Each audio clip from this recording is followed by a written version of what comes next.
بسم الله الرحمن الرحيم الحمد لله رب العالمين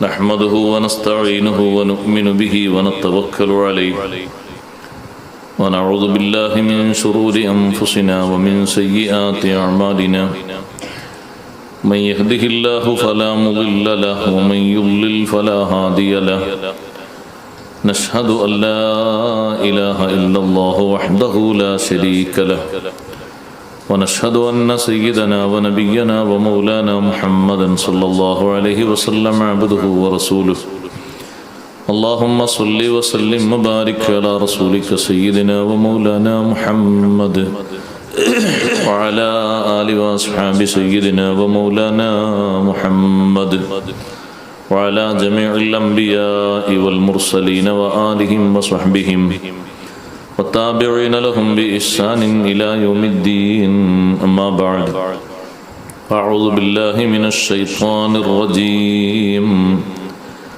بسم الله الرحمن الرحيم ولا تهنوا ولا تحزنوا وأنتم الأعلون إن كنتم مؤمنين صدق الله العلي العظيم صدق وصدق وبلغ رسوله النبي الكريم ونحن على ما قال ربنا من الشاهدين الشاكرين والحمد لله رب العالمين يا سيدي يا رسول الله خذ بيدي ما لي سواك فلا ألوي على أحد يا من يقوم مقام الحمد منفردا للواحد الفرد لم يولد ولم يلد يا من تفجرت الأنهار نابعة من إصبعيه فروا الجيش ذا العدد إني إذا سامني ضيم يربعني أقول يا سيد السادات يا سندي أقول يا سيد السادات يا سندي أقول يا سيد السادات يا سندي സർവാദരണീയരായ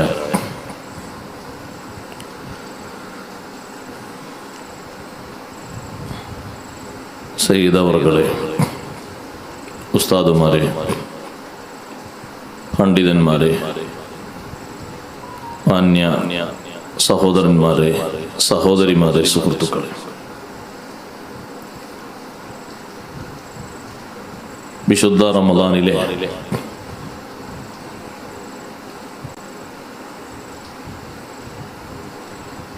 ദിക്ർ കൊണ്ടും ഇബാദത്ത് കൊണ്ടും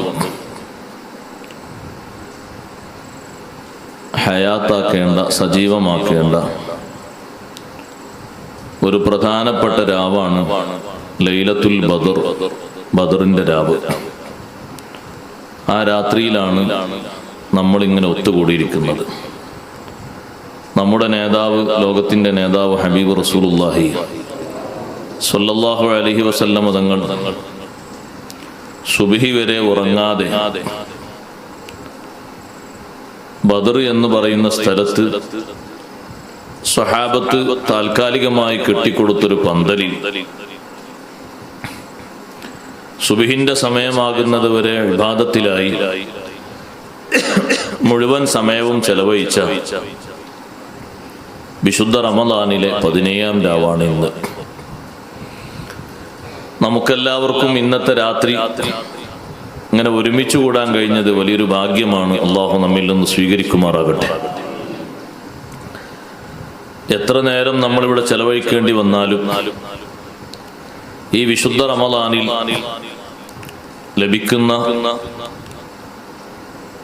ഹയാത്താക്കേണ്ട രാവുകളിൽ ഏറ്റവും ആദ്യത്തെ രാത്രിയായിട്ട് എണ്ണിയതാണ് മഹാരഥന്മാരായ പണ്ഡിതന്മാർ ബദറിന്റെ രാവിലെ ഹുജ്ജത്തുൽ ഇസ്ലാം അബൂ ഹാമിദുൽ ഗസാലി റഹ്മത്തുള്ളാഹി അലൈഹി വിശുദ്ധ റമളാനിൽ 6 രാത്രികൾ മുസ്ലിമായ ആണും പെണ്ണും സജീവമായ ആരാധനകളെ കൊണ്ട് ധന്യമാക്കണം എന്ന് പറഞ്ഞതിൽ ആദ്യം എണ്ണി പറഞ്ഞത് ഈ ബദറിന്റെ രാവാണ്. നാളെയാണ് റമളാൻ 17. അല്ലാഹു സുബ്ഹാനഹു വ തആല മുമ്പൊരു നബിക്കും നൽകാത്ത വിധം വലിയ സഹായം നൽകി, തുല്യതയില്ലാത്ത സഹായം നൽകി, വലിയ വിജയം നൽകിയ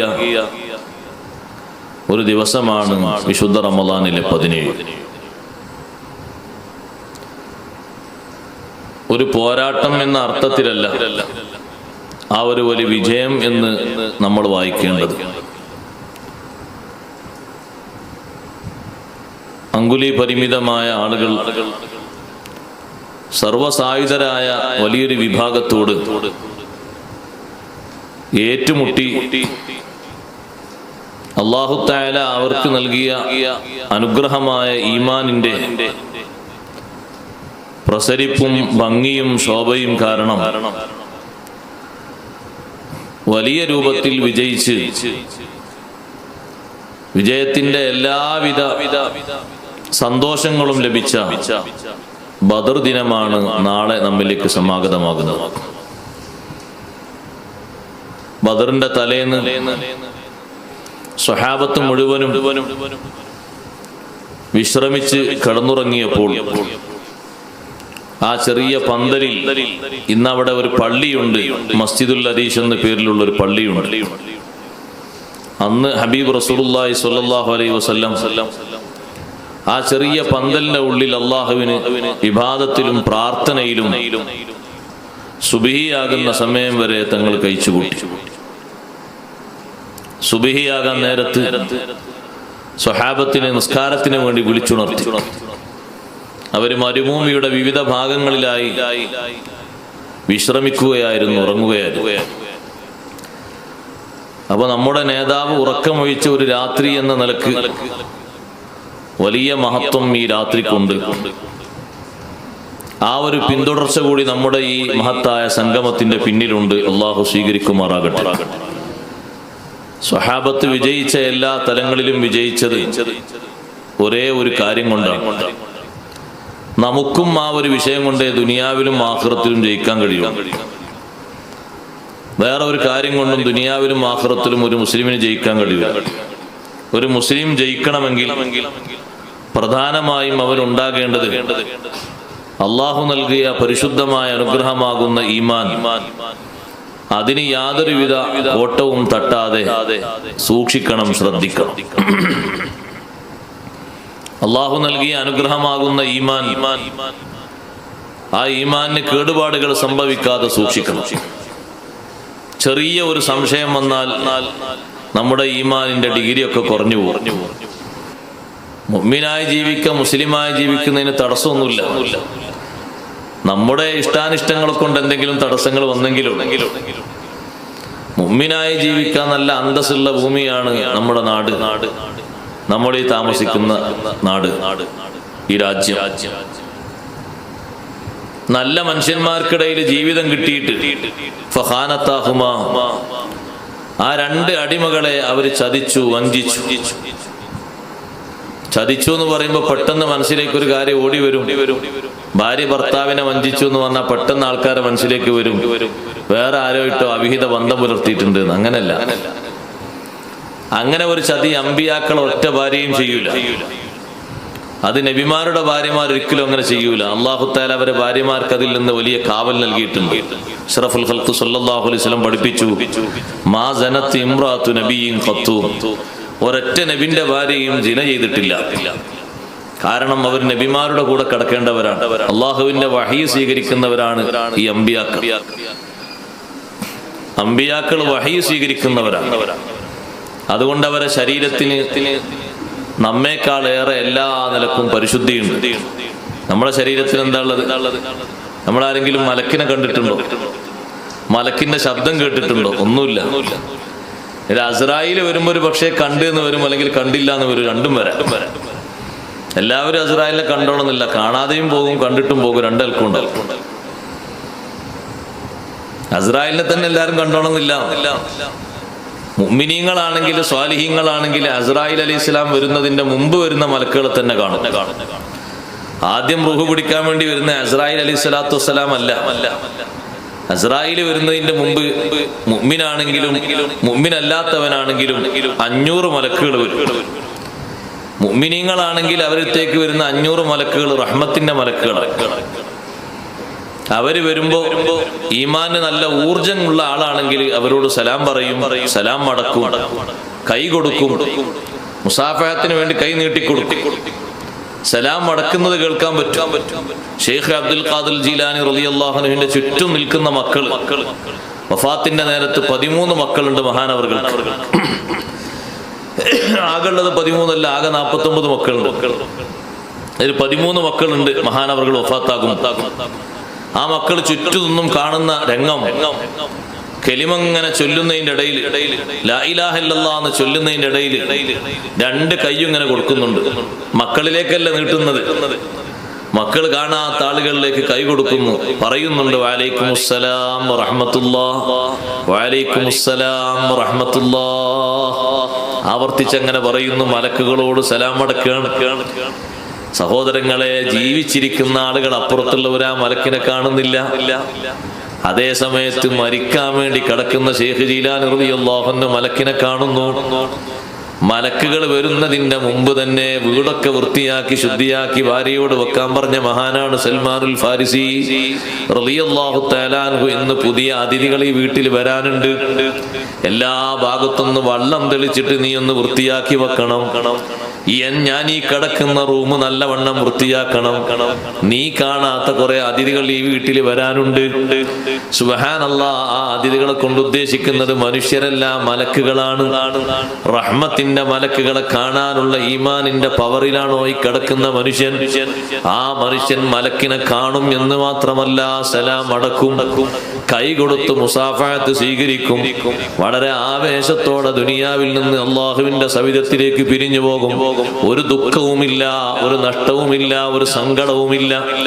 അതേ സമയത്ത് സഹോദരങ്ങളെ, വന്നിരിക്കുന്ന ആളുകൾ അദാബിന്റെ മലക്കുകളാണെങ്കിലോ ഇക്കടക്കുന്ന മനുഷ്യന് സങ്കടമാണ്. കാരണം അവിടെ സലാമില്ല, മുസാഫഹത്തിന്റെ പരിപാടിയില്ല. പെട്ടെന്ന് തന്നെ അവന്റെ റൂഹിനെ പിടിച്ച് പിഴുതെടുത്ത് കൊണ്ടുപോകുന്ന രംഗമാണ്. വളരെ ദാരുണമായ അവസ്ഥയാണ് അദാബിന്റെ മലക്കുകളെ കാണുന്ന മനുഷ്യനുണ്ടാകുന്നത്. അല്ലാഹു സുബ്ഹാനഹു വ തആല നമുക്ക് സലാമത്ത് നൽകുമാറാകട്ടെ. നമ്മൾ നേരിടാൻ പോകുന്ന ഒരവസ്ഥയാണത്. ഞാൻ പറഞ്ഞു വന്നത്, മലക്കുകളെ സദാ കാണുന്നവരാണ് അമ്പിയാക്കൾ. ആ മലക്കുകളുടെ മലക്കൂത്തിയായ ശബ്ദം കേൾക്കുന്നവരാണ്. അവരുടെ കൂടെ കിടക്കുന്ന ഭാര്യ ഒരിക്കലും അനാവശ്യം ചെയ്യുന്ന പെണ്ണാകാൻ പാടില്ല. കാരണം അവരുടെ ശരീരത്തിന് അല്ലാഹു വലിയ പരിശുദ്ധി നൽകിയിട്ടുണ്ട്. ആ പരിശുദ്ധി പരിഗണിച്ച് കൂടെ കിടക്കുന്നവർക്കും വലിയ പരിശുദ്ധി വേണമെന്നത് അള്ളാഹുവിന്റെ തീരുമാനമാണ്. ഈ 2 പെണ്ണുങ്ങളെ നബിമാരെ ചതിച്ചു എന്ന് പറഞ്ഞാൽ വിശ്വാസ വഞ്ചനയാണ്.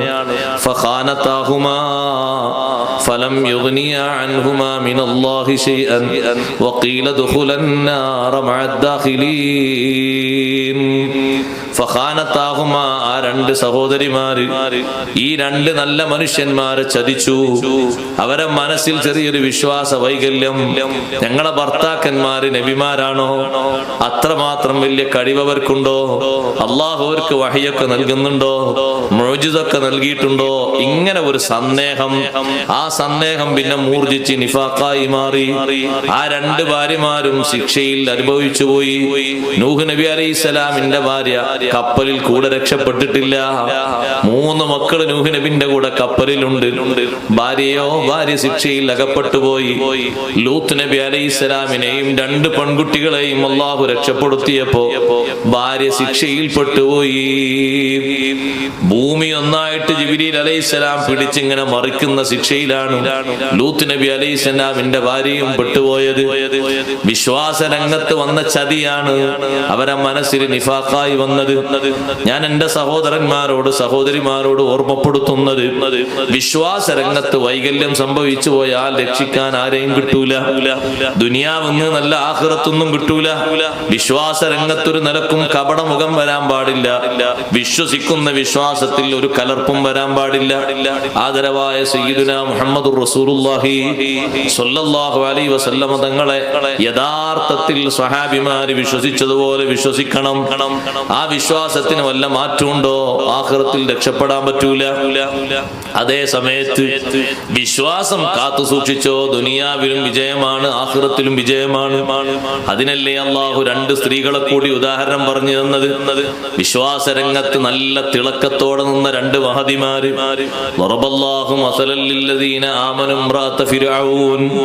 വിശ്വാസികൾക്ക് അള്ളാഹു ഉദാഹരണമാക്കി പറഞ്ഞു തരുന്നു. ഫിർഔനിന്റെ ഭാര്യ ആസിയ ബീവി റളിയല്ലാഹു അൻഹാ.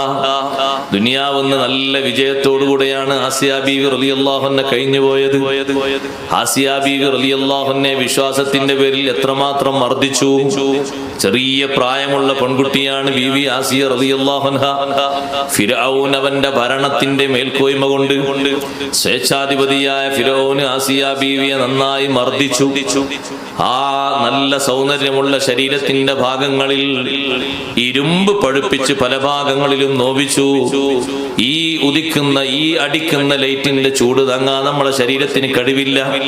സഹോദരങ്ങളെ, ഒരു പഴുത്ത ഇരുമ്പ് അത് ശരീരത്തിലേക്ക് വെക്കുമ്പോഴുള്ള അവസ്ഥ എന്താണ്? പക്ഷേ ഈമാൻ ഉറച്ചിട്ടുണ്ടോ? ഇരുമ്പല്ല, ശരീരം കഷ്ണം കഷ്ണമാക്കി മുറിക്കപ്പെട്ടാലും പിന്തിരിയുന്ന പ്രശ്നമില്ല. ഒരു ഭാഗത്ത് ശിക്ഷിക്കുന്നത് കാണുമ്പോ ആ ശിക്ഷയിൽ പെടാതിരിക്കാൻ നമ്മൾ വിശ്വാസ രംഗത്ത് നിന്ന് മാറിയാ മതി എന്ന് കാണുമ്പോ മനസ്സിൽ അങ്ങനെ ഒരു മിന്നലാട്ടം വരലോടെ നമ്മളെ വിശ്വാസം മാടിക്കളിക്കുകയാണ്. അതേ സമയത്ത് അവരെന്നെ കഷ്ണം കഷ്ണമാക്കി നുറുക്കിയാലും ഈമാനിൽ നിന്ന് പുറത്തു പോകുന്നൊരു പ്രശ്നമില്ല എന്ന അചഞ്ചലമായ ധീരമായ വിശ്വാസത്തോടെയാണോ മുന്നോട്ട് നീങ്ങുന്നത്?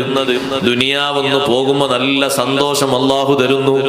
ആസിയ ബീവിക്ക് കൊടുത്ത സന്തോഷം നോക്ക് നിങ്ങൾ.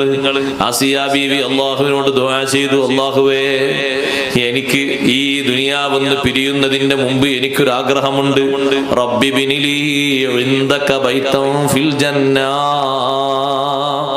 ഞാനിവിടെ കൊട്ടാരത്തിലാണ് താമസിച്ചത്.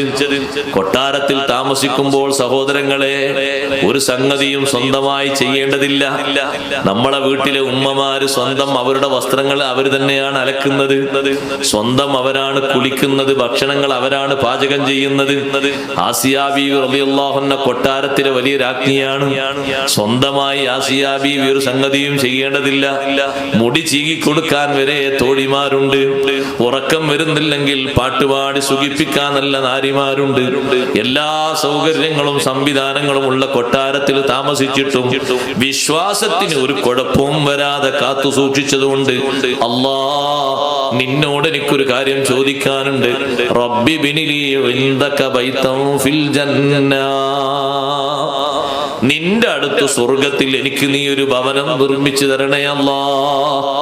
ആസിയ ബീവി റളിയല്ലാഹു അൻഹ മർദ്ദന മുറകൾ ഇങ്ങനെ തരണം ചെയ്യുന്ന സമയത്താണ് അള്ളാഹുവിനോട് ദുആ ചെയ്യുന്നത്.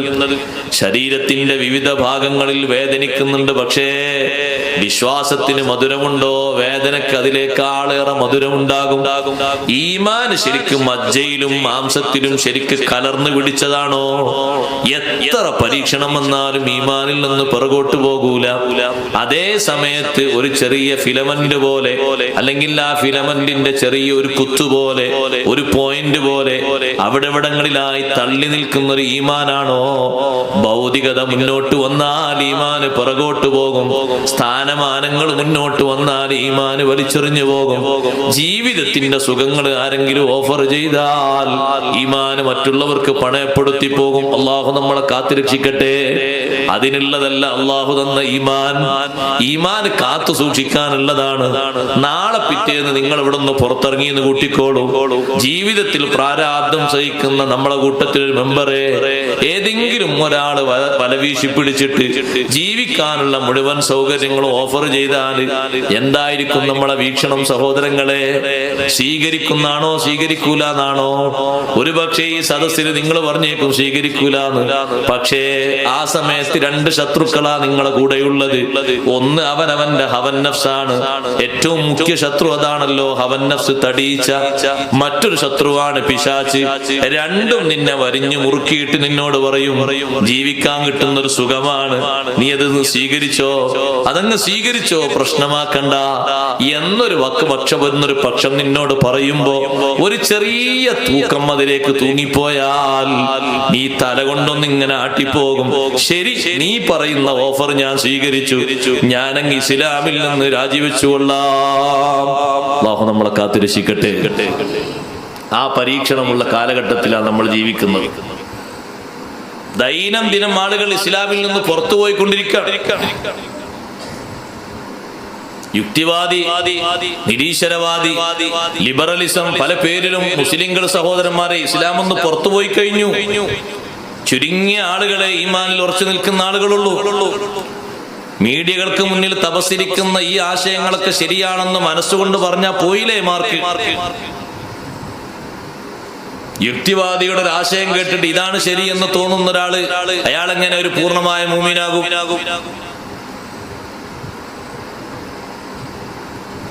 ദൈനംദിന ആളുകൾ കൂടുകയാണ്, യുക്തിവാദികളിലേക്ക് ആളുകൾ കൂടിക്കൊണ്ടിരിക്കുകയാണ്. അത് സത്യമായതുകൊണ്ടല്ല, പിന്നെ അവരവരെ മനസ്സിൽ ഈമാൻ കാത്തു സൂക്ഷിക്കാനുള്ള കഴിവുകൾ കൊണ്ടാണ്. ഇത്രയും സുഖത്തിൽ ജീവിച്ച ആസിയ ബീവി റളിയല്ലാഹു അൻഹയോട് ശത്രുക്കൾ ഈ മർദ്ദനം സഹിക്ക വയ്യാതെ കുറെ ആളുകൾ വന്നിട്ട് പറഞ്ഞു, ആസിയ ഒരു കാര്യം നീ ചെയ്യ്, ഉള്ള ഈമാൻ ഉള്ളിലൊന്ന് ഉറപ്പിച്ചിട്ട് പുറത്ത് നീ ഫിർഔനൊന്ന് സമ്മതിക്കുക എന്ന് പറഞ്ഞു. എന്നാലും ഈ ശിക്ഷയെന്നൊന്ന് രക്ഷപ്പെടാലോ, അത് സഹിക്കാൻ പറ്റുന്നില്ല. പഴുത്ത ഇരുമ്പ് പഴുപ്പിച്ച് ശരീരത്തിലേക്ക് വെച്ചാൽ എങ്ങനെ ഉണ്ടാകും? തീ തൊട്ടാൽ അങ്ങനെ ഉണ്ടാകൂല. പക്ഷെ തീയിൽ നിന്ന് നല്ലവണ്ണം പഴുത്തൊരു ഇരുമ്പ് തൊടാൻ കഴിയില്ല. അതുകൊണ്ടല്ലേ സഹോദരന്മാരെ പലപ്പോഴും ഒലോക്ക് പിടിച്ച് തിരിക്കുന്ന കൊല്ലപ്പണിക്കാരൻ അയാള് തീയൊരു പക്ഷേ കൈകൊണ്ട് ഇങ്ങനെ തച്ച് കെടുത്തിയേക്കും. പക്ഷേ തീയിൽ നല്ലോണം വേവിച്ച ഒരു ഇരുമ്പ് കൈകൊണ്ട് അയാൾ തൊടൂല. ആരെങ്കിലും കൈയോട് തുറന്നു അവിടെ ഒരു മേട്ടിയെടുത്ത് മേടിയിട്ട് കുറെ പദം വന്ന ശേഷം കുറച്ച് വെള്ളം ഒഴിക്കും. പിന്നെ കുറച്ച് അങ്ങോട്ട് വെച്ചിട്ട് ഒന്ന് തണുത്ത ശേഷം ഒന്ന് തൊടുള്ളൂ. കൈയിന്റെ ഈ നമ്മൾ ഈ കാണുന്ന ഈ തൊലി അത് അങ്ങനെ നീങ്ങിപ്പോവും. പിന്നെ ഇറച്ചി ശരിക്കും കൊണ്ട് കാണും. തൊട്ടാല് തീയിനെക്കാളും കൂടുതൽ ചൂടുണ്ടാകും ആ തീയിൽ പഴുത്തതിന്. അതുകൊണ്ടാണ് തൊടാത്തത്. ഈ പഴുപ്പിച്ചു വെച്ച ഇരുമ്പല്ലേ ശരീരത്തിൽ, ആ പച്ചയായ ശരീരത്തിൽ ഇങ്ങനെ നോവിക്കുന്നത്, വേദനിപ്പിക്കുന്നത്. ഇത് കണ്ട് സഹിക്കാഞ്ഞിട്ടാണ് കൂടുതൽ ആൾക്കാർ പറഞ്ഞത്, നിങ്ങളെ ഈമാനൊന്ന് ഉള്ളിൽ ഉറപ്പിച്ചു വെച്ച് പുറത്ത് നാവുകൊണ്ടൊന്ന് പറയണം, ഫിർഔനൊന്ന് സമ്മതിച്ചൂടെ, എന്നാ ഈ ശിക്ഷയിൽ നിന്ന് രക്ഷപ്പെടാം. അതിനുപോലും സമ്മതിച്ചില്ല. ആസിയ ബീവി റളിയല്ലാഹു അൻഹ പറഞ്ഞു, ഇല്ല, ഞാൻ അങ്ങനെ ചെയ്യൂല. ഉള്ളിലുള്ള ഈമാന് തന്നെയാണ് എനിക്ക് പുറത്തും. അല്ലാഹു അഹദ്, അല്ലാഹു അഹദ്, അല്ലാഹു ഏകനാൻ, അവൻ മാത്രമേ ആരാധ്യനുള്ളൂ. ഫിർഔനെ ഇലാഹായിട്ട് ഞാൻ സമ്മതിക്കൂല. അവൻ ആരാധിക്കുന്ന ഒന്നിനെയും ഇലാഹായി സമ്മതിക്കൂല. ഇലാഹ് അല്ലാഹു മാത്രമാണ്. വീണ്ടും അത് പറഞ്ഞപ്പോഴാണ് കല്ല് ഉരുട്ടിക്കൊണ്ടുവരാൻ വേണ്ടി ഫിർഔന് ഉത്തരവിടുന്നത്. വലിയ പാറക്കല്ലാണ് ഉരുട്ടിക്കൊണ്ടുവരാൻ വേണ്ടി പറയുന്നത്. ആസിയ ബീവി റളിയല്ലാഹു അൻഹ അപ്പോഴാണ് അല്ലാഹുവിനോട് ചോദിക്കുന്നത്, റബ്ബേ, ഇവിടെ നല്ല സുഖത്തിൽ കഴിഞ്ഞിട്ടും നീ എനിക്ക് തന്ന ഈമാന് ഞാൻ ബലി കഴിച്ചിട്ടില്ല. ഇത്ര ശിക്ഷാമുറകൾ കിട്ടിയിട്ടും ഈമാന് ഞാൻ കളഞ്ഞിട്ടില്ല. എന്റെ അവസാനത്തൊരാഗ്രഹമുണ്ട്. റബ്ബി ബിനിലി ഇൻദക ബൈതൻ ഫിൽ ജന്ന, നിന്റെ വക്കൽ സ്വർഗത്തിൽ എനിക്കൊരു ഭവനം നീ നിർമ്മിച്ചു തരണം. നിന്റെ വിശ്വാസമാണ് ഞാൻ കാത്തു സൂക്ഷിച്ചത്. സുഖത്തിന് വേണ്ടിയും അത് ബലി കഴിച്ചിട്ടില്ല, പരീക്ഷണത്തിന് വേണ്ടിയും ഞാൻ ബലി കഴിച്ചിട്ടില്ല. രണ്ട് ഘട്ടത്തിലും നിന്റെ ഈമാൻ ഞാൻ സൂക്ഷിച്ചിട്ടുണ്ട്. എന്റെ സഹോദരന്മാരോട് എനിക്ക് പറയാനുള്ളത്, ഭൗതികതയുടെ അതിപ്രസരണത്തിന് ഈമാൻ ഒലിച്ചു പോകരുത്. പ്രലോഭനങ്ങൾ വന്നേക്കാം, പ്രകോപനങ്ങൾ വന്നേക്കാം. ഈമാൻ ഒരു നിലക്കും ഒരാൾക്കും പണയപ്പെടുത്തിക്കൂടാ. താൽക്കാലികമായ ലാഭത്തിന് വേണ്ടി വിശ്വാസത്തിൽ നിന്ന് രാജിവെച്ചുകൂടാ. താൽക്കാലികമായ ലാഭത്തിന് വേണ്ടി വിശ്വാസത്തിൽ നിന്ന് പരിത്യാഗം ചെയ്തുകൂടാ. ആസിയ ബീവി റളിയല്ലാഹു അൻഹ ദ്വാരന്ന് തീരുന്നതിന് മുമ്പ് തന്നെ ചിരിക്കുന്നതാണ് കണ്ടത്. ആ ചിരി ഫിർഔനും കണ്ടു. എന്താ ചിരിക്കാൻ കാരണം എന്നറിയോ? നിർമ്മിച്ച സ്വർഗം അല്ലാഹു ലൈവായി അങ്ങ് കാണിച്ചു കൊടുത്തു. നോക്ക് നിങ്ങൾ, വിശ്വാസത്തിന്റെ മധുരം. ഈമാനോടുകൂടെ നിന്നത് കൊണ്ട് ദുനിയാവെന്ന് പോകുന്നതിന്റെ മുമ്പ് നാളെ കിടക്കാനുള്ള സ്വർഗമാണ് ആ കാണുന്നത്. സ്വർഗം അല്ലാഹു ഇങ്ങനെ അങ്ങ് കാണിച്ചു കൊടുത്തപ്പോ ആസിയ ബീവി ഈ വേദന മറന്നങ്ങ് ചിരിച്ചു. സ്വർഗം കണ്ടാൽ പിന്നൊരു വേദന, സ്വർഗം കണ്ടാൽ പിന്നെന്ത് പരീക്ഷണം, സ്വർഗം കണ്ടാൽ പിന്നെ ശരീരത്തിന്റെ വേദന അറിയില്ലല്ലോ. അങ്ങ് ചിരിച്ചപ്പോഴാണ് ഫിറഔന് പറഞ്ഞത്, ഈ പെണ്ണിന് ഭ്രാന്താണെന്ന് തോന്നുന്നുണ്ട്. ഇത്രയും ശിക്ഷ കിട്ടിയിട്ടും ചിരിക്കുന്നത് കണ്ടില്ലേ? പെട്ടെന്ന് പാറക്കല്ല് ഉരുട്ടിക്കൊണ്ടുവരൂ. സ്വർഗം ഇങ്ങനെ കണ്ട് സന്തോഷിക്കുമ്പോ അവസാനം പാറക്കല്ല് കൊണ്ടുവരാൻ വേണ്ടിയുള്ള അഭ്യർത്ഥന ആസിയ ബീവി റളിയല്ലാഹു അൻഹയുടെ കാതിൽ വന്ന് അടിച്ചപ്പോ ആസിയ ബീവി വീണ്ടും ദുആ ചെയ്തു, വനജ്ജിനി മിൻ ഫിർഔന വഅമലിഹി വനജ്ജിനി മിനൽ ഖൗമിൽ ളാലിമീൻ. ഫിർഔനിന്റെ കുതന്ത്രത്തിൽ നിന്ന് എന്നെ രക്ഷപ്പെടുത്തു അല്ലാഹ്. ആ പ്രാർത്ഥന പ്രാർത്ഥിക്കലോടെ അവിടുത്തെ ആത്മാവ് അല്ലാഹു അങ്ങ് വേർപിരിക്കുന്നു. കല്ല് ഉരുട്ടിക്കൊണ്ടുവരുമ്പോഴേക്ക് ആസിയ ബീവി റളിയല്ലാഹു അൻഹയുടെ ആത്മാവ് അല്ലാഹുവിന്റെ ഹദ്റത്തിലേക്ക് നീങ്ങി. റൂഹ് പിരിഞ്ഞിട്ടുണ്ട്. പക്ഷേ ദേഷ്യം സഹിക്കാത്തത് കൊണ്ട് ഫിർഔൻ എന്ന് പറയുന്ന മനുഷ്യൻ ചെയ്ത ചെയ്തി, ആ പാറക്കല്ല് ആ പെണ്ണിന്റെ, ആ മഹദിയുടെ ശരീരത്തിലേക്ക് അങ്ങ് കയറ്റി വെച്ചു. അതിന്റെ മേലെ കയറിയിട്ടവൻ നൃത്തമാടുകയാണ്. പക്ഷേ ആസിയ ബീവി റളിയല്ലാഹു അൻഹ സംഭവം ഒന്നും അറിയുന്നില്ല. ആസിയ ബീവി റളിയല്ലാഹു അൻഹയുടെ ആത്മാവ് അല്ലാഹുവിന്റെ ഹദ്റത്തിലേക്ക് നീങ്ങി. ആ ശരീരം കൊണ്ടാണ് പന്താടുന്നത്. ഈ ആസിയ ബീവിയാണ് അല്ലാഹു വിശ്വാസികൾക്കൊരു ഉദാഹരണമാക്കി തന്നത്. ആ ആസിയ ബീവി റളിയല്ലാഹു അൻഹ ദുനിയാവെന്ന് പോകുമ്പോ സ്വർഗം കണ്ടാ പിരിഞ്ഞത്. ഈമാനിൽ ജയിച്ചിട്ടാ പോയത്, ഈമാനിൽ തോറ്റിട്ടല്ല. നാളെ ആഖിറത്തിലെത്തുമ്പോ ഞാനും നിങ്ങളൊക്കെ കൺകുളിർക്കെ കാണുന്ന ഒരു രംഗമുണ്ട്. അവിടെ സന്തോഷമുള്ളൊരു മംഗല്യം സ്വർഗത്തിൽ നടക്കാനുണ്ട്. ഈമാനോടെ പിരിഞ്ഞ് അതിൽ സംബന്ധിക്കാൻ അല്ലാഹു തൗഫീഖ് തരട്ടെ. വിശുദ്ധ റമളാനിൽ വിടവാങ്ങിയ ഉമ്മയാണല്ലോ ഉമ്മുൽ മുഅ്മിനീൻ ഖദീജ റളിയല്ലാഹു അൻഹാ. വിശുദ്ധ റമളാനിലല്ലേ ഖദീജ ബീവി വഫാത്തായത്. ആ ഖദീജ ബീവി റളിയല്ലാഹു അൻഹ വഫാത്താകുന്നതിന്റെ തൊട്ട് മുമ്പ് മഹദിയുടെ അടുത്തിരുന്നു കൊണ്ട് അഷ്റഫുൽ ഖൽഖ് സല്ലല്ലാഹു അലൈഹി വസല്ലം പറഞ്ഞു, ഖദീജ സ്വർഗത്തിലെത്തുമ്പോ എന്റെ രണ്ട് ഭാര്യമാരെ അവിടെ കാണാം, അവർക്ക് എന്റെ സലാം പറയണേ. ഖദീജ റളിയല്ലാഹു അൻഹ ചോദിക്കുന്നു, അല്ലാഹുവിന്റെ റസൂലേ, എന്റെ മുമ്പ് തങ്ങൾ വേറെ കല്യാണം കഴിച്ചിട്ടുണ്ടോ? ഞാനല്ലേ അവിടുത്തെ ആദ്യത്തെ ഭാര്യ. എന്റെ മുമ്പ് തങ്ങൾ വേറെ ഇണയെ സ്വീകരിച്ചിട്ടുണ്ടോ? നബി സല്ലല്ലാഹു അലൈഹി വസല്ലം തങ്ങൾ പറഞ്ഞു, ഖദീജ, ഇത് കല്യാണം തീരുമാനിച്ചതാണ്, പ്രപ്പോസ്ഡ് ആണ്, കഴിഞ്ഞിട്ടില്ല, മംഗല്യം വരാനേ ഉള്ളൂ. അള്ളാഹു എനിക്ക് ഇണകണാക്കി തന്നതാണ്. ദുനിയാവിൽ ഏറ്റവും പരീക്ഷണം സഹിച്ച നേതാവാരാണ്? ഏറ്റവും വലിയ ത്യാഗം ചെയ്ത നേതാവാരാണ്? വിശ്വാസ രംഗത്ത് ഏറ്റവും വലിയ പരീക്ഷണം സഹിച്ച നേതാവാരാണ്? സംശയമില്ല സഹോദരങ്ങളെ, മുഹമ്മദുർ റസൂലുള്ളാഹി സ്വല്ലല്ലാഹു അലൈഹി വസല്ലം തങ്ങൾ സഹിച്ച ത്യാഗം പോലെ ഒരൊറ്റ നബിയും ത്യാഗം സഹിച്ചിട്ടില്ല. തങ്ങളാണ് ഏറ്റവും വലിയ ത്യാഗം സഹിച്ചത്, ഏറ്റവും വലിയ പരീക്ഷണം ഈമാനിന്റെ പേരിൽ സഹിച്ചത്. ഒന്ന് പറയൂ സഹോദരങ്ങളെ, വിശ്വാസരംഗത്ത് സ്വന്തം നാട്ടിൽ തന്നെ താമസിക്കുമ്പോ സാമ്പത്തിക ബഹിഷ്കരണം ഏർപ്പെടുത്തിയിട്ട് മലയുടെ മുകളിൽ പോയി പച്ചില ഭക്ഷിച്ചൊരു നേതാവ് ആരാ? ഏതെങ്കിലും ഒരു നബിയുണ്ടോ? കുടുംബക്കാര് മക്കയിലില്ലേ? അവരെ മുഴുവനും ശത്രുക്കൾ സ്വാധീനിച്ച് സാമ്പത്തിക രംഗത്തെ ബഹിഷ്കരണം വരുത്തി. ഒരാളും സഹായിക്കാൻ പാടില്ല എന്ന് പറഞ്ഞു.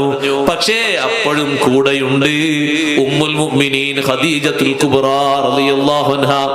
മഹദി വിട്ടുപിരിഞ്ഞിട്ടില്ല. മഹദി നബി സല്ലല്ലാഹു അലൈഹി വസല്ലം തങ്ങളെ കൂടെയുണ്ട്. കുടുംബക്കാര് വന്ന് വിളിച്ചു, ഖദീജ നീ വീട്ടിലേക്ക് വരുന്നോ? ഇല്ല ഞാൻ വീട്ടിലേക്കില്ല. നബി സല്ലല്ലാഹു അലൈഹി വസല്ലം എന്താണോ ഭക്ഷണം കഴിക്കുന്നത് അത് തന്നെ മതി എനിക്ക്. വിശ്വാസത്തിന്റെ പേരിലല്ലേ പച്ചില ഭക്ഷിച്ചത്. ഒരു നബിയെ പറയാൻ പറ്റുമോ സഹോദരങ്ങളെ? ഏതെങ്കിലും ഒരു നബിയെ പറയാൻ പറ്റുമോ അങ്ങനെ? വിശ്വാസരംഗത്ത് സ്വന്തം നാട്ടുകാരിൽ നിന്ന് ബഹിഷ്കരണം നേരിട്ട് കടുത്ത പരീക്ഷണം അനുഭവിച്ച് പച്ചില ഭക്ഷിച്ച നേതാവാണ് മുഹമ്മദുർ റസൂലുള്ളാഹി സ്വല്ലല്ലാഹു അലൈഹി വസല്ലം. ഏതെങ്കിലും ഒരു നബിയെ പറയാൻ പറ്റും? ഒരു നാട്ടിൽ നിന്ന് വേറൊരു നാട്ടിലേക്ക് ഹിജറ പോയ നബിമാര് ധാരാളമുണ്ട്. നമ്മളെ നബി മാത്രമൊന്നുമല്ല. ഒരു നാട്ടിൽ നിന്ന് മറ്റൊരു നാട്ടിലേക്ക് ഹിജറ പോയ നബിയാണ് ബഹുമാനപ്പെട്ട ഖലീലുല്ലാഹി ഇബ്രാഹിം അലൈഹിസ്സലാത്തു വസ്സലാം. സ്വന്തം നാട്ടിൽ നിന്ന് മറ്റൊരു നാട്ടിലേക്ക് ഹിജറ പോയ നേതാവാണ് ബഹുമാനപ്പെട്ട ലൂത്ത് നബി അലൈഹിസ്സലാം. സ്വന്തം നാട്ടിൽ നിന്ന് മറ്റൊരു നാട്ടിലേക്ക് ഹിജറ പോയ നേതാവാണ് യൂനുസ് നബി അലൈഹിസ്സലാം. ധാരാളം നബിമാർ. പക്ഷേ സ്വന്തം നാട്ടിൽ താമസിക്കുമ്പോൾ തന്നെ പച്ചില ഭക്ഷിച്ച് ഇത്രയും ഒരു ത്യാഗം അല്ലാഹുവിന്റെ ദീനിന് വേണ്ടി ചെയ്തൊരു നേതാവാരാ? നമുക്ക് പറയാൻ പറ്റും വേറെ ആരെങ്കിലും? ഒരൊറ്റ ആളുമില്ല. ഏറ്റവും വലിയ ത്യാഗം ചെയ്ത നബി ഹബീബ് മുഹമ്മദ് റസൂലുള്ളാഹി സ്വല്ലല്ലാഹു അലൈഹി വസല്ലം. ഈമാനിന്റെ പേരിൽ ഏറ്റവും വലിയ പരീക്ഷണങ്ങൾ നേരിട്ട നേതാവാണ് അഷ്റഫുൽ ഖൽഖ് റസൂലുള്ളാഹി സ്വല്ലല്ലാഹു അലൈഹി വസല്ലം. ഏതെങ്കിലും ഒരു നബിക്ക് സ്വന്തം കുടുംബക്കാരിൽ നിന്ന് ഇത്ര പരീക്ഷണം ഏൽക്കേണ്ടി വന്നിട്ടുണ്ടോ? ഖദീജ ബീവിയും അബൂ ത്വാലിബും തമ്മിൽ 3 ദിവസത്തിന്റെ വ്യത്യാസത്തിലാണ് രണ്ടുപേരും വഫാത്തായത്. അബൂ ത്വാലിബ് വഫാത്തായപ്പോൾ ഖദീജ ബീവി റളിയല്ലാഹു അൻഹ ഉണ്ട് എന്നൊരു സന്തോഷം എന്ന നബിതങ്ങൾ. അങ്ങനെ ഖദീജ ബീവി വലിയൊരു തണലാണ്, ചെറിയൊരു തണലൊന്നല്ല. ആണുങ്ങളെയും നേതാക്കളെയും ഒക്കെ പിടിച്ചടക്കി വെക്കാനുള്ള ഒരു ശക്തി ഖദീജ ബീവി റളിയല്ലാഹു അൻഹ ഉണ്ടായിരുന്നു. അതൊരു ആലങ്കാരികമായി പറയല്ല. 40 വയസ്സിലെ ഖദീജ റളിയല്ലാഹു അൻഹയെ നബിതങ്ങൾ സ്വീകരിക്കുമ്പോൾ തങ്ങൾക്ക് 25 വയസ്സേ. ആ ഖദീജ ബീവിയോട് മക്കയിൽപ്പെട്ട കുറെ നേതാക്കൾ വന്നിട്ട് പറഞ്ഞു, ഖദീജ എത്ര സമ്പന്നരായ ആൾക്കാരുണ്ട്, ഇവരുടെ ഭർത്താക്കന്മാരാ സ്വീകരിക്കാൻ. അഷ്റഫുൽ ഖൽഖ് സ്വല്ലല്ലാഹു അലൈഹി വസല്ലം അന്ന് കയ്യിലൊന്നും സമ്പത്തൊന്നും ഇല്ലത്. ഒരു സമ്പത്തുള്ള ഇല്ലാത്ത ആളെയാണോ ഇണയായി സ്വീകരിച്ചത്? അങ്ങനെ നബിതങ്ങളെ പറ്റി ഒരു പരാതി പറഞ്ഞപ്പോ ഖദീജ ബീവിക്ക് സഹിച്ചില്ല. ഖദീജ റളിയല്ലാഹു അൻഹ അതിന് മറുപടി കൊടുത്തത്, ഈ പരാതിക്കാരായ നേതാക്കളൊക്കെ വീട്ടിലേക്ക് ഒരു സൽക്കാരത്തിന് വിളിച്ചു. എല്ലാരും വരണം. ആരെല്ലാം നബിതങ്ങളെ പറ്റി പരാതി പറഞ്ഞോ അവരൊക്കെ വീട്ടിലേക്ക് വിളിച്ചു. കൂട്ടത്തിൽ അബൂബക്കർ സിദ്ദീഖ് റളിയല്ലാഹു അൻഹു വിളിച്ചു, ഒരു ഷാഹിദായിട്ട്, ഒരു സാക്ഷിയായിട്ട് സിദ്ദീഖ് റളിയല്ലാഹു അൻഹു. അങ്ങനെ എല്ലാവർക്കും ഭക്ഷണം കൊടുത്തു. ഭക്ഷണം കൊടുത്തു കഴിഞ്ഞ ശേഷം ഖദീജ റളിയല്ലാഹു അൻഹ പറഞ്ഞു, പോകാനായിട്ടില്ല, ഒരു പരിപാടിയും കൂടി ഉണ്ട്. ഖദീജ റളിയല്ലാഹു അൻഹ ഒരു വിരിപ്പങ്ങ് വിരിച്ചു, വലിയൊരു വിരിപ്പ്. ആ വിരിപ്പിലേക്ക് സ്വർണ്ണാഭരണങ്ങൾ, വെള്ളിയും സ്വർണവും രത്നവും ഖദീജ റളിയല്ലാഹു അൻഹയുടെ സ്വത്ത് മുഴുവനും കൊണ്ടുവന്ന് ചൊരിഞ്ഞിട്ട് പറഞ്ഞു, ഇതൊക്കെ എന്റെ ഭർത്താവ് മുഹമ്മദുർ റസൂലുള്ളാഹി സ്വല്ലല്ലാഹു അലൈഹി വസല്ലമക്കുള്ള സ്വത്താണ്. എന്താ മറുപടി? ഇനി ആരും ഒരിക്കലും പറയരുത് സമ്പത്തില്ലാത്ത ഒരാളെയാണ് ഞാൻ സ്വീകരിച്ചതെന്ന് പറയാൻ പാടില്ല. സമ്പത്തില്ലാത്തൊരു ഭർത്താവിനെയാണ് ഞാൻ സ്വീകരിച്ചത് ഇനി മേലാൽ പറയാൻ പാടില്ല. എന്റെ ഭർത്താവിന് ഇത്രയും വലിയ സമ്പത്തുണ്ട്, ഇതൊക്കെ ഞാൻ എന്റെ ഭർത്താവിന് കൊടുത്ത സ്വത്താണ്, ഈ കാണുന്ന സ്വർണവും വെള്ളിയും രത്നവും മുത്തുമൊക്കെ. അതുകൊണ്ട് ഇനി ഒരിക്കലും അങ്ങനത്തെ ഒരു ആക്ഷേപം പറയരുത്. ഇങ്ങനെ ഒരു രീതി സ്വീകരിച്ച മഹദിയാണ് ബഹുമാനപ്പെട്ട ഖദീജത്തുൽ കുബ്ര റളിയല്ലാഹു അൻഹ. എല്ലാ രംഗത്തും ഖദീജ ബീവി റളിയല്ലാഹു അൻഹ ഉറച്ചു നിന്നു. അഷ്റഫുൽ ഖൽഖ് സ്വല്ലല്ലാഹു അലൈഹി വസല്ലം തങ്ങൾക്കെതിരെ എന്തൊരു വിഷയം വരുന്നോ ആ വിഷയത്തിൽ എന്തൊരു വിഷയം വരുന്നോ ആ വിഷയത്തിൽ മറുപടി പറഞ്ഞ് ആ വിഷയത്തിൽ വേണ്ടതുപോലെ മറുപടി കൊടുത്ത ബീവിയാണ് ഖദീജ റളിയല്ലാഹു അൻഹാ.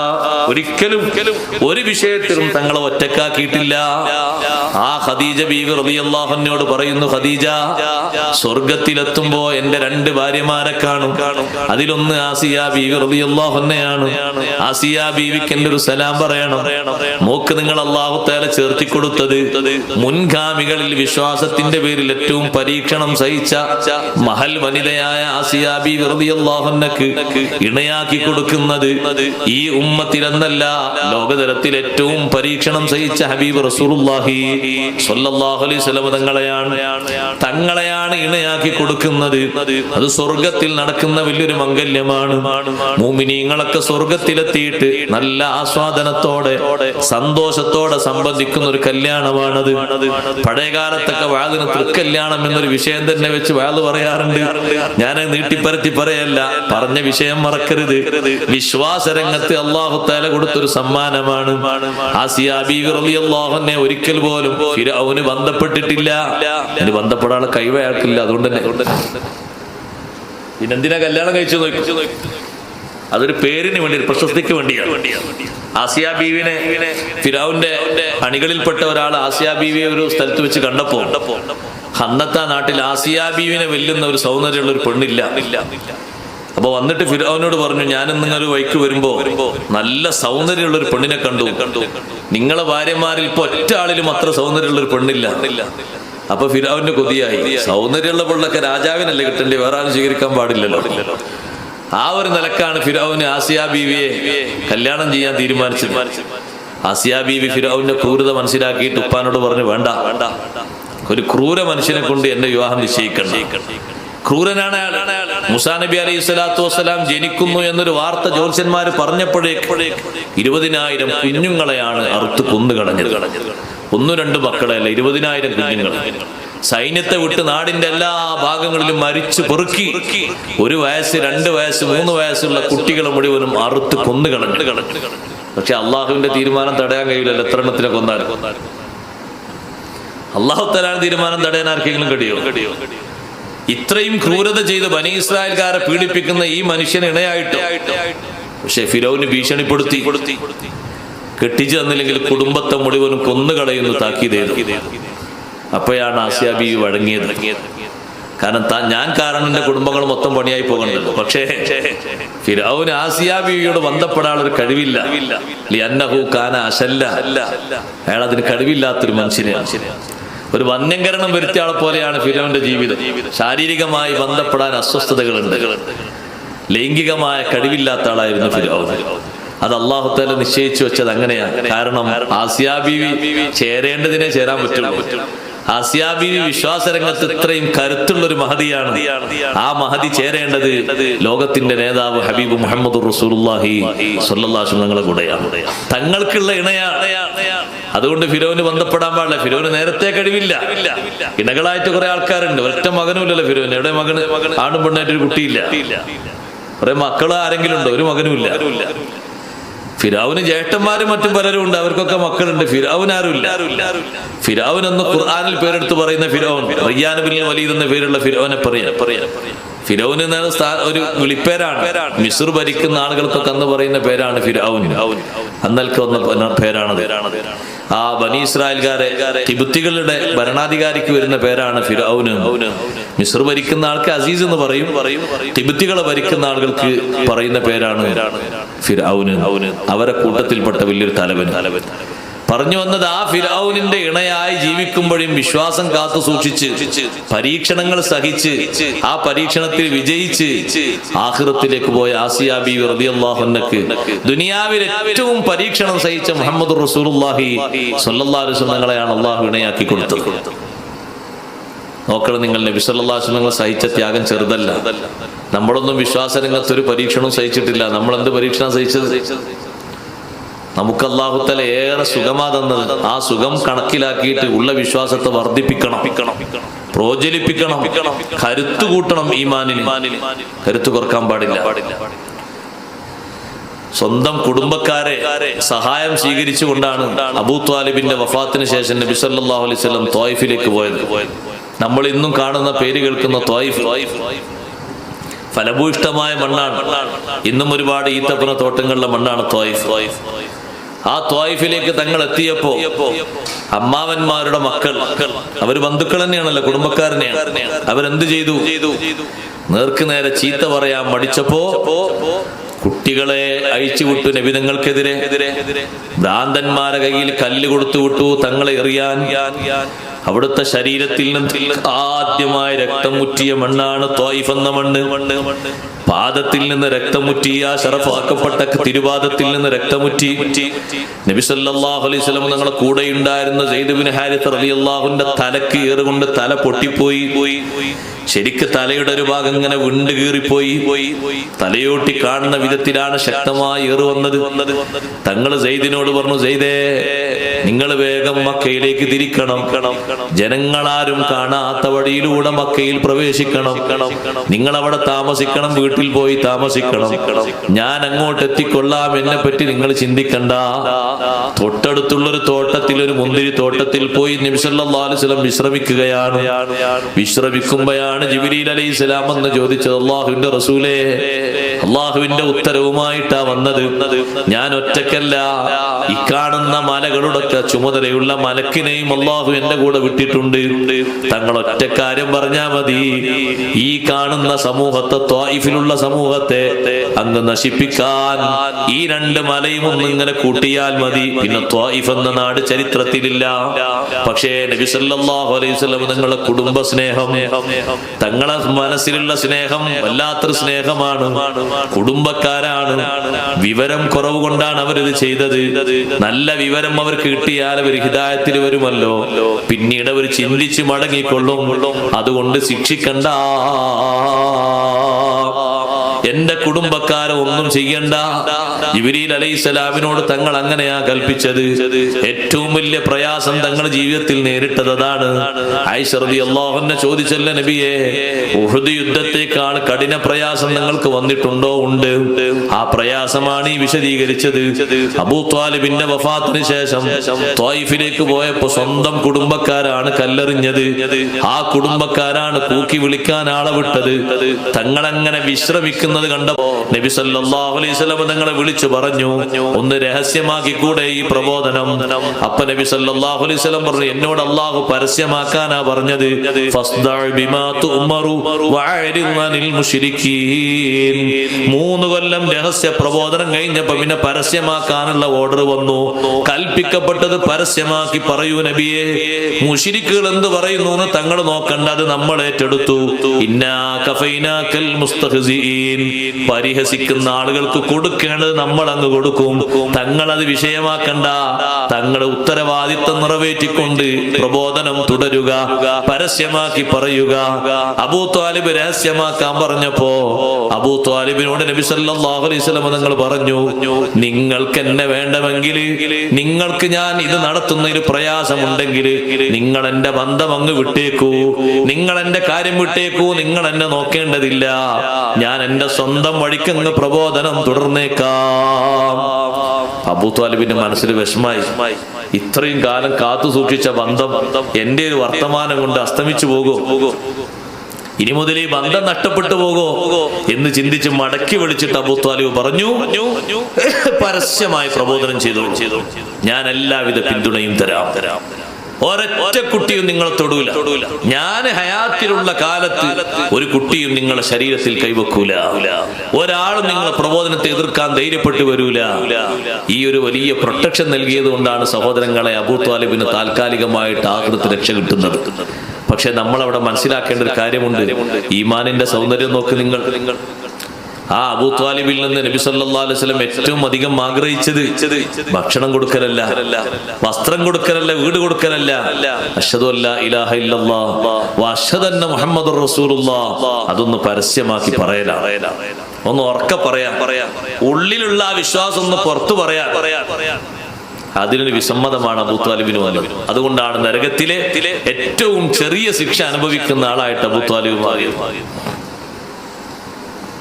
ആ നരകത്തിൽ ഏറ്റവും ചെറിയ ശിക്ഷ അനുഭവിക്കുന്ന അബൂ ത്വാലിബ് പിന്നീട് രക്ഷപ്പെടുമെന്നാണ് നബി സല്ലല്ലാഹു അലൈഹി വസല്ലം പറയുന്നത്. ലഅല്ലഹു തൻഫഉഹു ശഫാഅത്തി, എന്റെ ശഫാഅത്ത് അബൂ ത്വാലിബിന് ഫലം ചെയ്യും, ഉപകരിക്കും, രക്ഷപ്പെടും. പക്ഷെ നമ്മൾ ആലോചിക്കണം, അല്ലാഹു തആല നമുക്ക് നൽകിയ ഈമാൻ അല്ലാഹു ദായിമാക്കി തരട്ടെ. ആ ഈമാനിൽ നിന്ന് അളവ് പുറകോട്ട് പോകാൻ പാടില്ല. ഒരു സഹോദരിയെ പറ്റി അല്ലാഹു തആല സൂചിപ്പിച്ചു, ഒരു മഹദിയെ പറ്റി, ആസിയ ബീവിയെ പറ്റി. അത് പരീക്ഷണങ്ങൾ സഹിച്ചിട്ട് ഈമാൻ കൊണ്ട് സന്തോഷം നേടിയതാണ്. മറ്റൊരു വശം കൂടിയുണ്ട്. അതാണ് അല്ലാഹു മറ്റൊരു ഉദാഹരണം പറയുന്നത്. മറിയം ബിനത്ത് ഇമ്രാൻ അല്ലത്തി അഹ്സനത് ഫർജഹാ ഫനഫഖനാ ഫീഹി മിർ റൂഹിനാ വസദ്ദഖത് ബികലിമാതി റബ്ബിഹാ വകുതുബിഹി വകാനത് മിനൽ ഖാനിതീൻ. രണ്ടാമത് അല്ലാഹു ഉദാഹരണം പറയുന്നത് മറിയം ബീവി റളിയല്ലാഹു അൻഹയാണ്. നല്ല സൗന്ദര്യമുള്ള മറിയം ബീവി റളിയല്ലാഹു അൻഹ തന്റെ വികാരങ്ങൾ അല്ലാഹുവിന്റെ വഴിയിലായി നിയന്ത്രിച്ചു നിർവഹിച്ചു. ഞാൻ എൻ്റെ സഹോദരങ്ങളോട് സഹോദരിമാരോട് പറയട്ടെ, തീവ്രമായ വികാരങ്ങളുടെ പേരിൽ മനുഷ്യന്മാർ ഇസ്ലാമിൽ നിന്ന് പുറന്തള്ളപ്പെടുന്ന സാഹചര്യങ്ങൾ ഇന്നേറെയുണ്ട്. ആളുകളുടെ വിചാരനുസരിച്ച് തോന്നിയത് ചെയ്യും. ഇസ്ലാമിൽ അങ്ങനെ സമ്മതമുണ്ടോ ഇല്ലേ എന്നൊന്നും അവർ നോക്കുന്നില്ല. നിങ്ങൾ കണ്ടില്ലേ, ആണും പെണ്ണും ആ വിഷയത്തിൽ കണക്കാണ്. ഒരാളെ മാത്രം കുറ്റം പറയാനില്ല, രണ്ടു കൂട്ടരുണ്ട്. അന്യ സ്ത്രീ പുരുഷന്മാരോടുള്ള സമ്പർക്കത്തിന് ഇസ്ലാം പരിധിയും പരിമിതിയും വെച്ചിട്ട് നാട്ടുകാരല്ലേ എന്നിട്ട് ആരോടും പോയിട്ട് അടുക്കളയിൽ പോയി സംസാരിക്കാനൊന്നും പറ്റൂല. അതിനൊക്കെ ഒരു നിയമമുണ്ട്. ഞാൻ പറയുന്നത് ഇപ്പൊ ആ നിയമാവശങ്ങളൊക്കെ ആളുകൾ വിട്ടുപോയി. അത് ഇസ്ലാമിന്റെ ഒരു കുറവാ. ഇപ്പൊ ആരോട് സംസാരിക്കുന്ന, ആരെ തോള് പിടിക്കുന്നതിന്, പരസ്യമായി അന്യ സ്ത്രീയും പുരുഷനും കൈ കൊടുക്കുന്നതിന്, ചുംബിക്കുന്നതിന് ഒരു മടിയില്ലാത്ത സമയത്തല്ലേ നമ്മൾ ജീവിക്കുന്നത്. അത് സഹോദരന്മാരെ പിടിച്ച് ക്യാമറയിൽ പിടിച്ച് പുറത്ത് ലോകം മുഴുവനും അറിയിക്കല്ലേ. മുസ്ലിങ്ങളല്ലേ അത്, മറ്റാൾക്കാരും കണ്ടങ്ങൾ അങ്ങനെ. ഇസ്ലാമിന്റെ വെല്ലുവിളിയാണ് അവരെ തീവ്ര വികാരത്തിന്റെ മുന്നിൽ. ഇസ്ലാമിനെയാണ് അവർ അടിയറ വെച്ചത്, ഇസ്ലാമിനെയാണ് അവർ ബലി കഴിച്ചത്.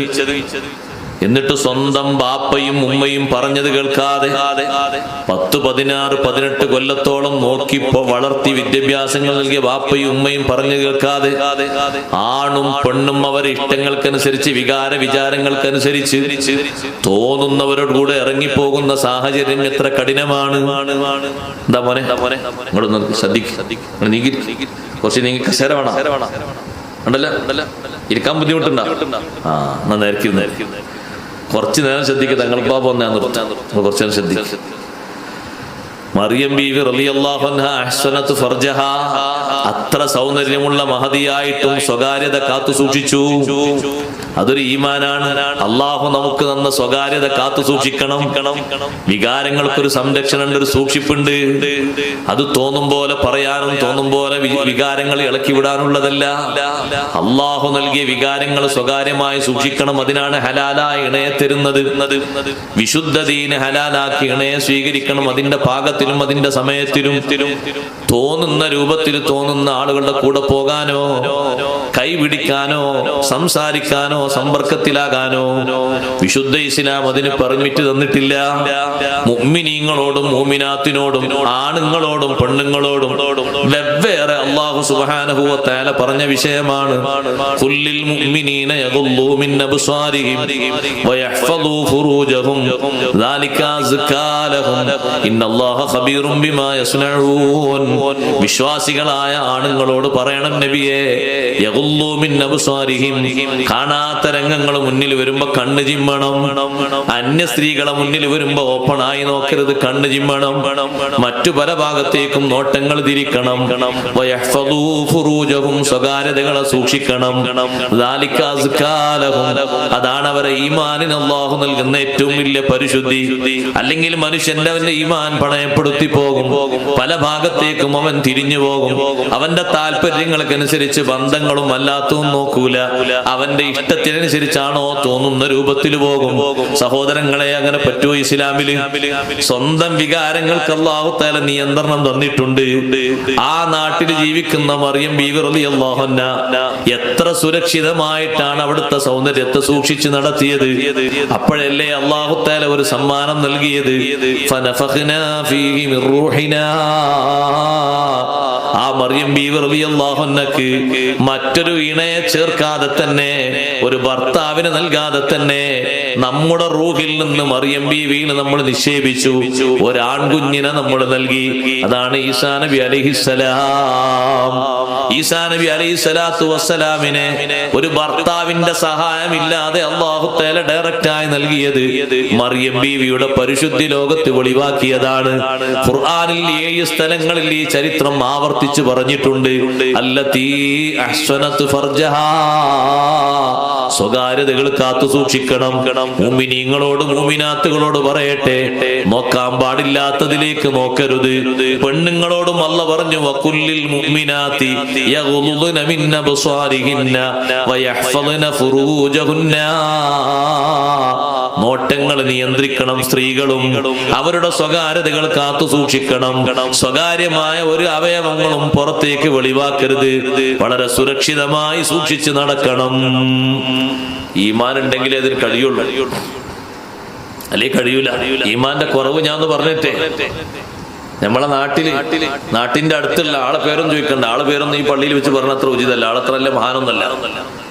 ഒരു കോളേജിന്റെ അധിപൻ, മുസ്ലിം നാമധാരി, ശിരോവസ്ത്രം ധരിക്കരുത് എന്ന് പറഞ്ഞിട്ട് ഏതെങ്കിലും ഒരു മുസ്ലിം പെൺകുട്ടിയോടെ പഠിക്കാതെ പിന്തിരിഞ്ഞു പോയോ സഹോദരങ്ങളെ? നമ്മളാ ഈ മുഅ്മിനീങ്ങൾ നടക്കുന്നത്. തട്ടട്ടില്ലെങ്കിലും വേണ്ടില്ല എന്റെ കുട്ടി കോഴ്സ് ഇട്ടാൽ മതി എന്നല്ലേ? നീ മാറി തന്നെ വെളിവാക്കിയാലും വേണ്ടിയില്ല. വേറൊരാളെ കൂടെ ഇരുന്ന് പഠിക്കണം. ആ ഒരാൾ പറഞ്ഞൊക്കെ കേൾക്കണം എന്നാണെങ്കിലും വേണ്ടിയില്ല. കോഴ്സ് കിട്ടിയാൽ മതി. നമ്മളൊരു കോഴ്സ് വന്നിട്ടുണ്ട്, ഒരു പാസ്സാകലും വന്നിട്ടുണ്ട്, ഡിഗ്രി വന്നിട്ടുണ്ട്, മണ്ണാങ്കട്ടി വന്നിട്ടുണ്ട്. കുറെ നമ്മളെ ആൾക്കാർക്ക് അതാ ആനത്തല. അതാണ് കിട്ടിയാൽ മതി. എന്റെ കുട്ടിക്കോട് സീറ്റ് കിട്ടിയാൽ മതി. ആ കുട്ടിനെ അയാൾ മാനേജർ എത്ര ഉപയോഗപ്പെടുത്തിയാലും കുഴപ്പമില്ല. ഇതല്ലേ ഈമാന്? ഇറങ്ങിപ്പോരണ്ടേ ഈമാനുള്ള മുസ്ലിങ്ങള്? ഒരൊറ്റ കുട്ടിയുമോടെ പഠിക്കാതെ ഇറങ്ങിപ്പോരണ്ടേ? ദുന്യാവല്ല വലുത്, ദീനാ വലുത്, ഈമാനാ വലുത് എന്ന് പറഞ്ഞിട്ട് ഈ മുസ്ലിങ്ങൾ ഈമാൻ കണ്ട. നമ്മളെ കേരളത്തിലേക്ക് ശിരോവസ്ത്ര നിരോധനം വന്നാലേ തിരുവമ്പാടിയിലും പരിസരങ്ങളിലും കോഴിക്കോട് ജില്ലയിലൊക്കെ കാണാം സ്ത്രീകളുടെ അഭിനന്ദന യാത്ര കാണാൻ. മംഗളാശംസകൾ അവരിങ്ങനെ പറയും, അഭിനന്ദനാശംസകൾ. ഈ നിയമം കൊണ്ടുവന്ന ആളുകൾ നീ നാൾ വാഴട്ടെ എന്ന് അവർ വിളിച്ചു പറയുക. ആ തരത്തിലാണ് ആണുങ്ങളായ നമ്മൾ പോലെ അവർ ശരീരം ഈ രൂപത്തിലാണ് കൊണ്ടുപോകുന്നത്. ശരീരം മറച്ചു കൊണ്ടോണ്ടേ? ഇസ്ലാമിന് നിയമല്ലേ? കാത് വെളിവാക്കി, മാറ് വെളിവാക്കി, തട്ടം തായിട്ട് തോളിലിട്ട് കൊണ്ടാകാൻ പറ്റുമോ ഒരു പെണ്ണിനെ? ഒരു ഭാര്യയെ കൊണ്ടാൻ പറ്റുമോ? ഒരു സഹോദരിയെ കൂടെ കൊണ്ടാൻ പറ്റുമോ? ഒരു ഉമ്മനെ കൂടെ കൊണ്ടാൻ പറ്റുമോ? എത്ര ആൾക്കുണ്ട് ഈമാൻ? 6 മണിക്ക് മദ്രസയിൽ വരുന്ന കുട്ടിയെ പറ്റി ഒന്ന് ചോദിക്കൂ ഉസ്താദുമാരോട്. 8ാം ക്ലാസ് മുതൽ പഠിക്കുന്ന കുട്ടി എത്ര മറയിലാ വരുന്നത്? നിങ്ങളെ വീട്ടിൽ നിന്ന് വരുന്ന കുട്ടികൾ, പെൺകുട്ടികൾ. 9 മണിക്ക് ആ പെൺകുട്ടി പോകുന്ന തൊലിയുരിഞ്ഞിട്ടല്ലേ ആരാ ഇതിന് അനുവാദം കൊടുക്കുന്നത്? മക്കന കുട്ടിയുടെ ശരീരത്തിലുണ്ടോ? ഫുൾ കൈ ധരിച്ചിട്ടുണ്ടോ? ശരീരം മറച്ചിട്ടാണോ പോകുന്നത്? എവിടേക്കാ പോകുന്നത്? 8 മണിക്കൂർ. അവിടെയുള്ളവർക്ക് കാണല് ഹലാലും പഠിപ്പിക്കുന്ന ഉസ്താദിന് ഹറാമും. 2 നിയമം അല്ലാഹു തന്നിട്ടുണ്ടോ സഹോദരങ്ങളെ? ഈമാനിന്റെ കുറവാണത്. ഈമാനുള്ളവര് നെഞ്ചത്ത് കൈവച്ച് ചിന്തിക്കണം. ഞാനൊന്ന് പറയട്ടെ, ഈമാനുള്ള മുഅ്മിനീങ്ങളോട് ചോദിക്കട്ടെ, സ്വന്തം ഭാര്യ, എന്റെ ഭാര്യ ഞാൻ കൂടെ കൊണ്ടുപോകുമ്പോ ഭാര്യന്റെ താല്പര്യത്തിനല്ല ഞാൻ വസ്ത്രം കൊടുക്കേണ്ടത്. അള്ളാഹു പഠിപ്പിച്ചൊരു നിയമമുണ്ട്. ആ നിയമത്തിനനുസരിച്ച് വസ്ത്രം ധരിച്ച് മുന്നോട്ട് വരാൻ കഴിയുമോ? എന്നാ കൂടെ നല്ല ഭാര്യയാക്കി വെക്കാം. ഇല്ലെങ്കിൽ ഭാര്യക്ക് ഭാര്യന്റെ പാട്ടിന് പോകാം. പക്ഷേ നമ്മൾ അങ്ങനല്ല ചെയ്യുന്നത്. ചിലരൊക്കെ ചെയ്യുന്നു, നല്ലോണം മറക്കാൻ തയ്യാറുള്ള ഭാര്യയോട് വേണ്ടെന്നാ പറയുന്നത് ചിലര്. നീ അങ്ങനെ മക്കനെ കെട്ട് വന്നാല് അങ്ങാടി ആരെങ്കിലും കാണുമ്പോ എന്നോട് ചോദിക്കുന്നത് ഉമ്മയാണോ പെങ്ങളാണോ ചോദിക്കും. ഭാര്യന്റെ സ്റ്റാറ്റസ് വേണം. കുറച്ച് നല്ല തുടിപ്പിലൊക്കെ ആയിട്ട് ഷാളൊക്കെ ഇട്ട് മുടിയൊക്കെ ഒന്ന് ഇങ്ങനെ റെഡിയാക്കി ഇങ്ങനെ വരണം. അപ്പോൾ ആൾക്കാർക്ക് തിരിയുള്ളൂ, അത് ചേലത്തൊന്നിനെ തന്നെയാണ് കൈകലാക്കിയത്. ആൾക്കാർക്ക് തിരിഞ്ഞിട്ട് നിനക്ക് എന്ത് കിട്ടാനാ സഹോദര? ഓ കാണുന്നവർ ഓരോരുത്തർ 500 രൂപ തന്നെയാണ് തിരക്കുള്ളത്, അതെങ്കിലും ലാഭമായി എന്ന് പറയും. അങ്ങനെ ഇട്ടോ? നീ കാണിക്കുന്ന ഓരോരുത്തർ 500 തരാണെങ്കിൽ 500എങ്കിലും ലാഭമായി എന്ന് വെക്കാം. തനിച്ച തെറ്റല്ലേ, നമ്മളെ വിശ്വാസ വൈകല്യമല്ലല്ലേ നമ്മൾ കാണിക്കുന്നത്?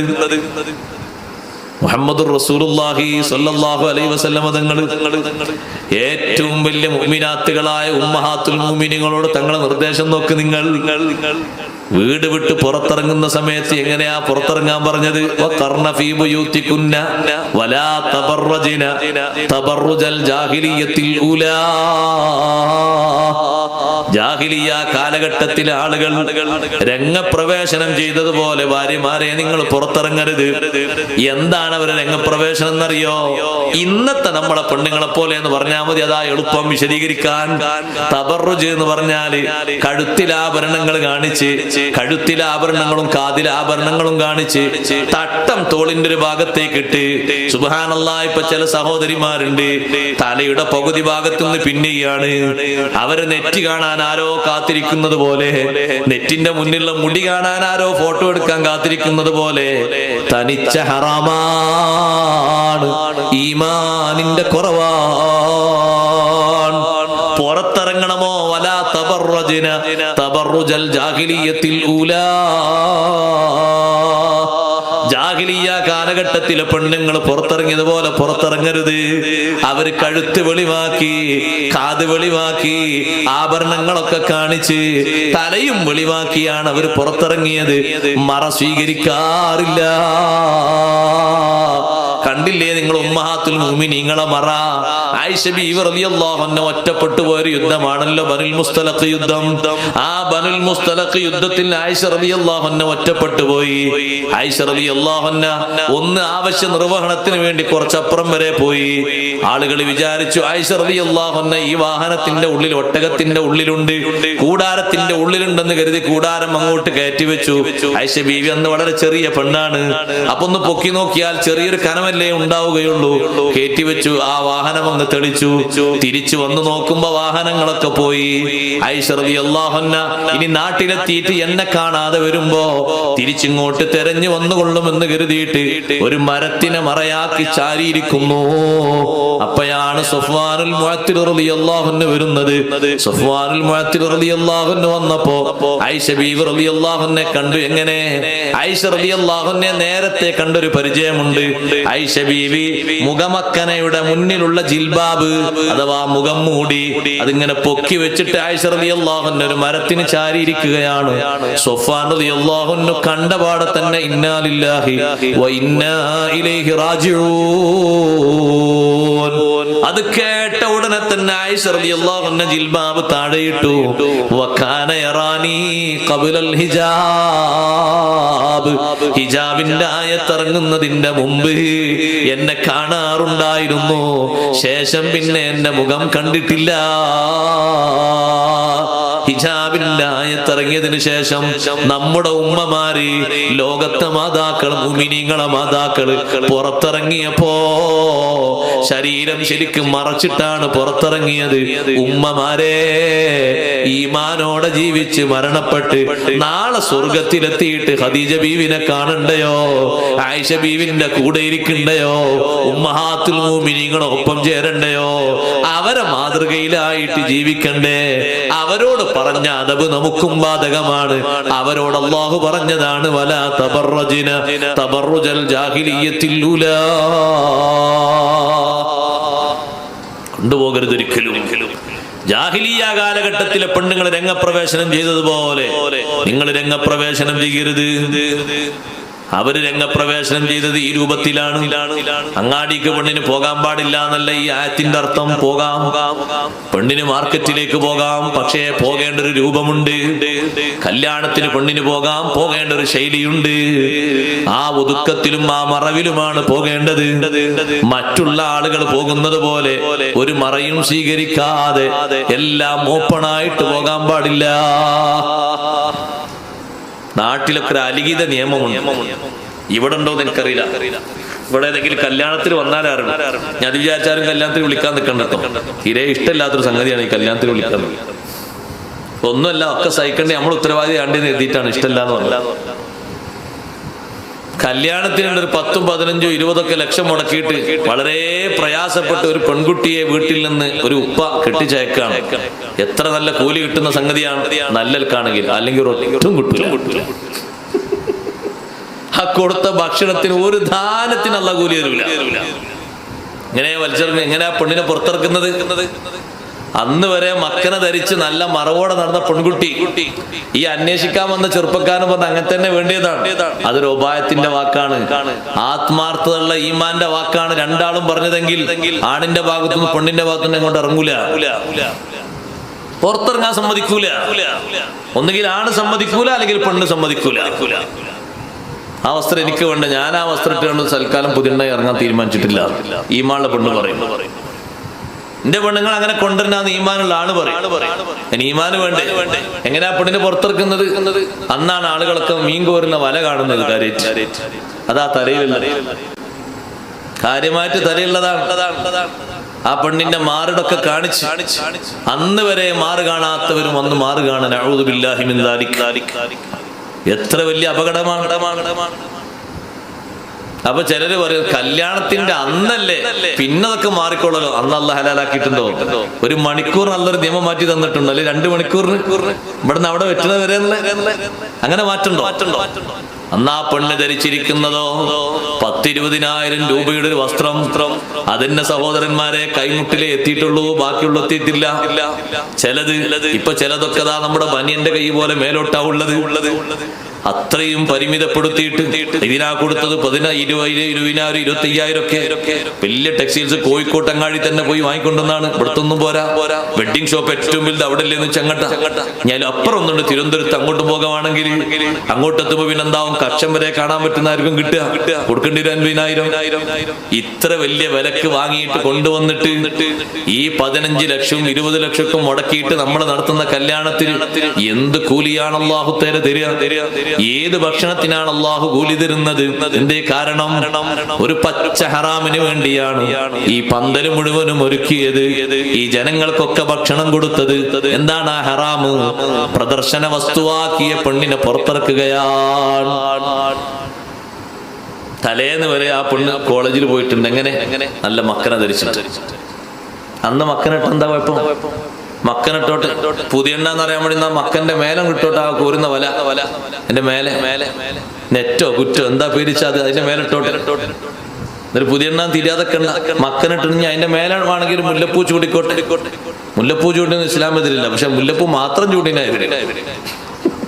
തലയിലെ തട്ട മുല്ലപ്പൂ ആകരുത്, അത് ശരിയാവൂല. മാറും കാണിച്ച് നമ്മളെ അധ്വാനിച്ചിട്ട് എത്രയാ കുടുംബങ്ങൾക്ക് കൊടുക്കുന്നത്? വെറുതെ കൊടുക്കുകയാണ് കവറിലൊക്കെ പൈസ, ഒന്നും കിട്ടൂല. നിങ്ങൾ വിചാരിച്ച ആഖിറത്തിൽ എന്തെങ്കിലും കിട്ടും? ഒന്നും കിട്ടൂല. ഇതൊക്കെ അതിൻ്റെതായ ലെവലിലാണെങ്കിൽ കിട്ടുള്ളൂ, അല്ലെങ്കിൽ ഒന്നും കിട്ടൂല. നമ്മൾ പ്രതീക്ഷിച്ചിരുന്നിട്ട് കാര്യമില്ല, വെറുതെയാണ്.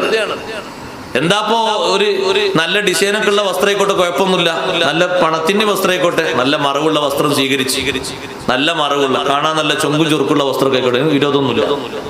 പർദ്ദന്റെ എണ്ണൊന്നും ഇസ്ലാമിൽ നിയമമില്ല. അങ്ങനെ ഉണ്ടോ? അങ്ങനെ നിയമമൊന്നും ഇസ്ലാമില്ല. മറവുള്ള വസ്ത്രമായ ഡിസൈനൊക്കെ ഉണ്ടായിക്കോട്ടെ, എന്താ കുഴപ്പം?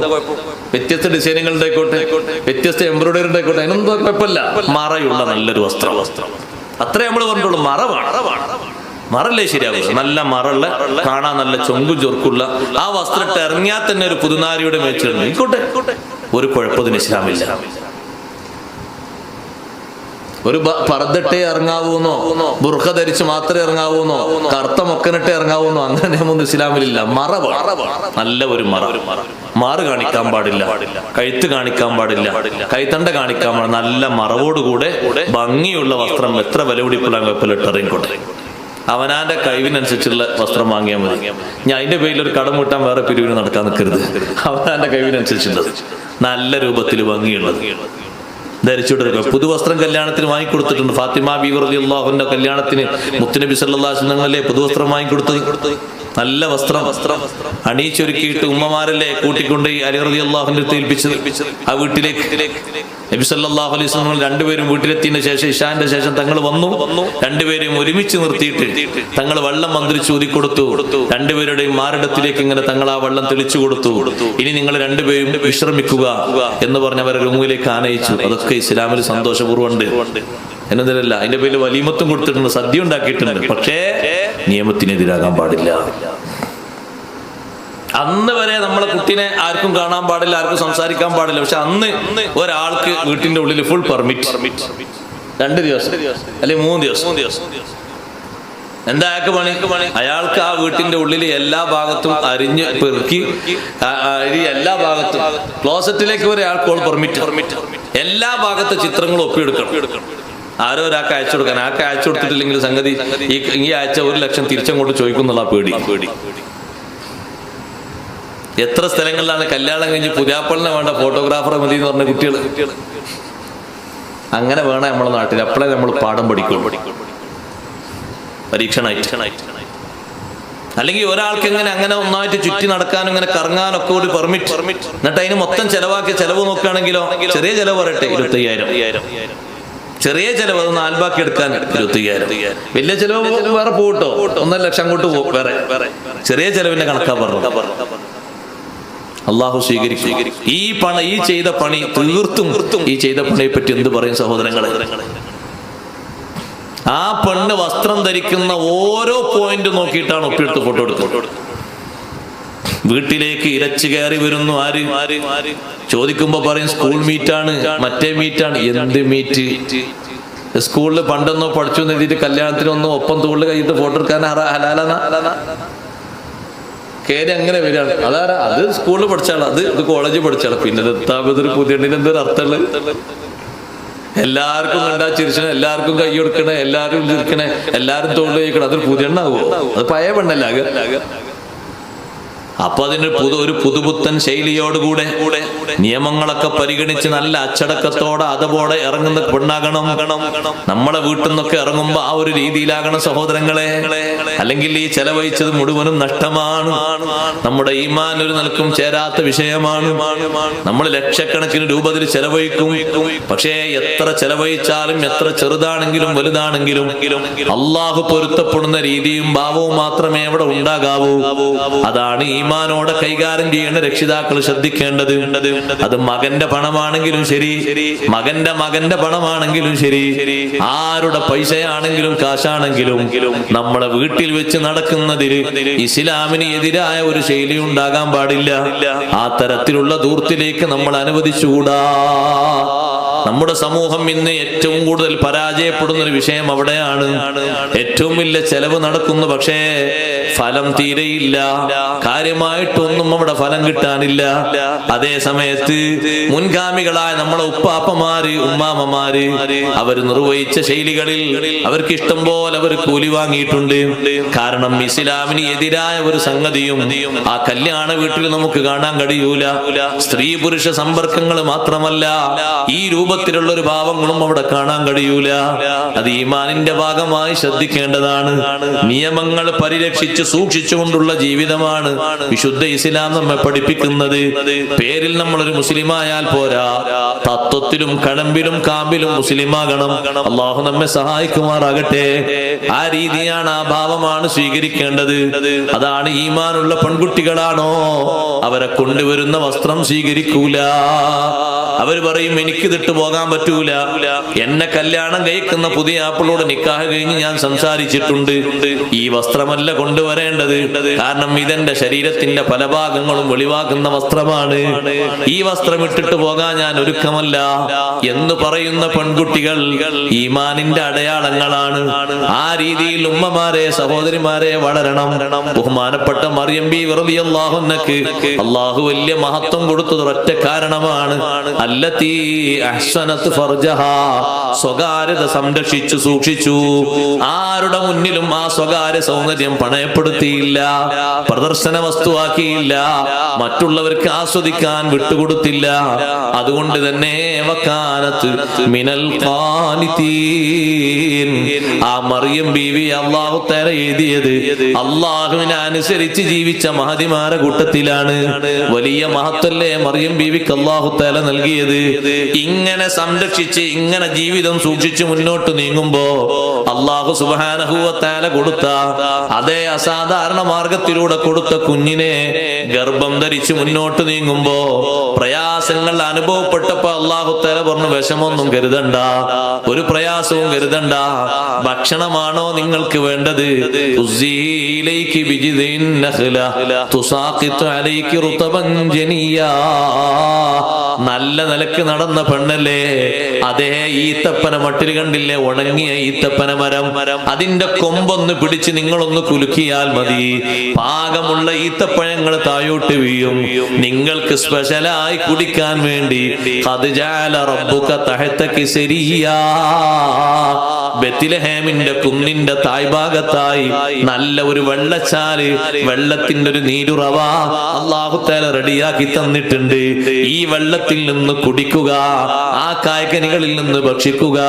ഫകുലി വശ്റബി വഖർരി ഐനാ.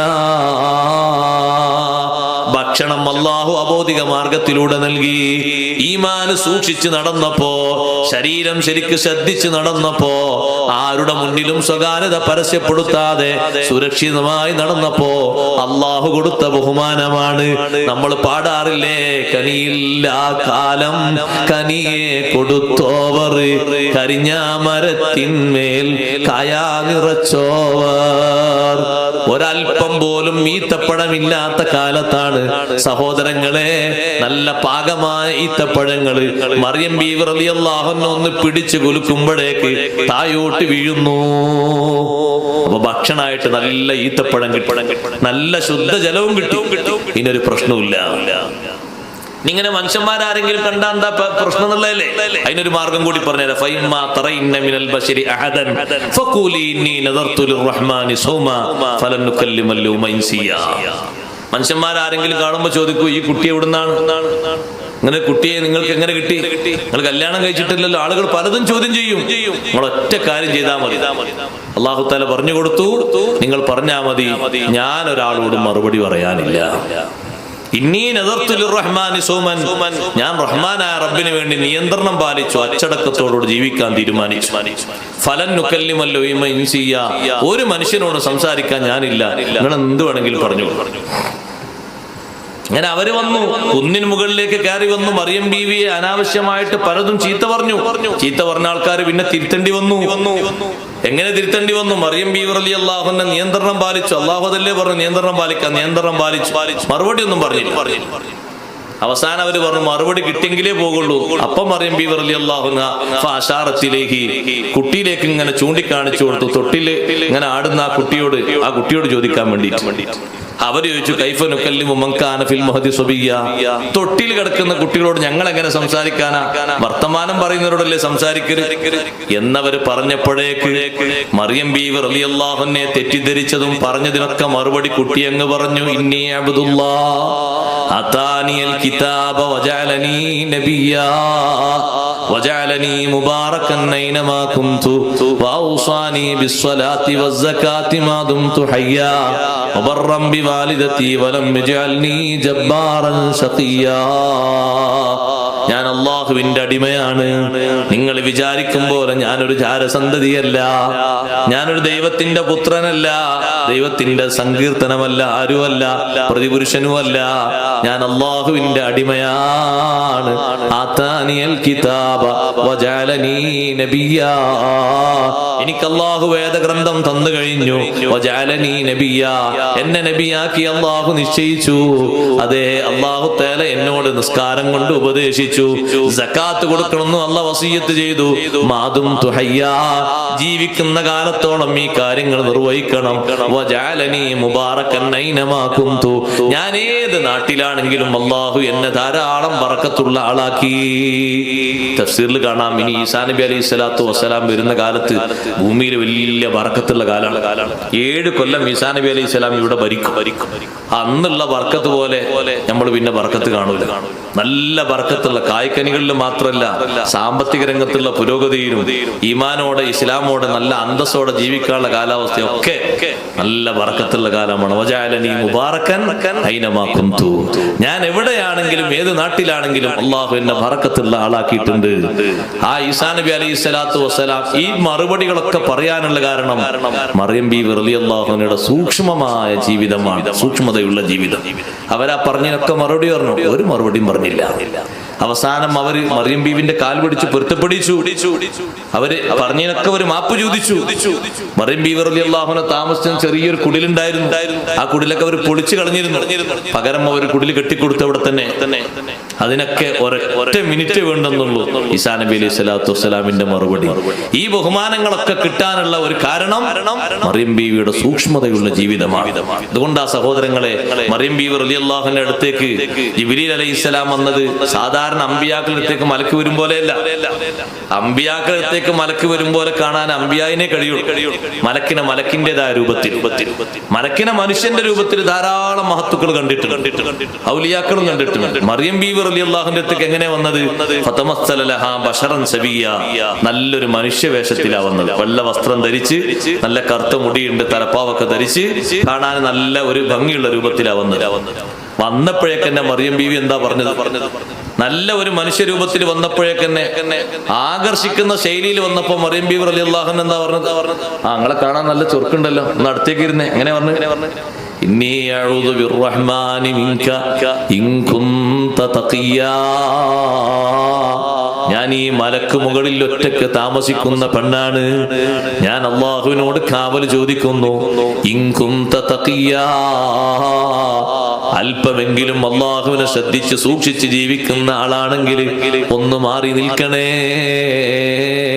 അപ്പോഴാണ് പറഞ്ഞത്, ഇന്നമാ അന റസൂലു റബ്ബികി ലിഅഹബ ലകി ഗുലാമൻ സക്കിയാ, ഞാനൊരു മനുഷ്യനായിട്ട് നിങ്ങളെ വന്ന് ശല്യം ചെയ്യാൻ വേണ്ടി വന്ന ആളല്ല, ഞാൻ റബ്ബിന്റെ ദൂതനാണ്.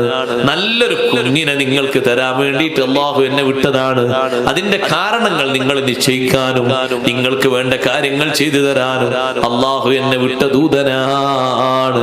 ഒന്നുകൊണ്ടും നിങ്ങൾ പേടിക്കേണ്ടതില്ല. അവരുടെ ആ ഒരു സൂക്ഷ്മത കൊണ്ട്, സുരക്ഷിതത്വം കൊണ്ട് അല്ലാഹു നൽകിയ ബഹുമാനമില്ലേ, അതേ ബഹുമാനം ഉമ്മമാരെ, സഹോദരന്മാരെ, ഇസ്ലാമിന്റെ നിയമങ്ങൾ സൂക്ഷിച്ച് സുരക്ഷിതമായി ജീവിക്കുന്ന എല്ലാ ആളുകൾക്കും അല്ലാഹു നൽകും. അപ്പോഴാണ് ആള് സ്വാലിഹീങ്ങളെ പദവിയിലേക്ക് ഉയരുന്നത്. അവന് ദുനിയാവിൽ ജീവിക്കാൻ ഒരു അല്ലലും മലട്ടലും ഉണ്ടാകൂല. കാരണം ഈമാനല്ലേ മുന്നോട്ട് വെക്കുന്നത്. തികഞ്ഞ മുഅ്മിനീങ്ങളായിട്ടാണോ ജീവിക്കുന്നത്? എല്ലാ കാലത്തും വിജയം നമുക്ക് തന്നെയാണ്.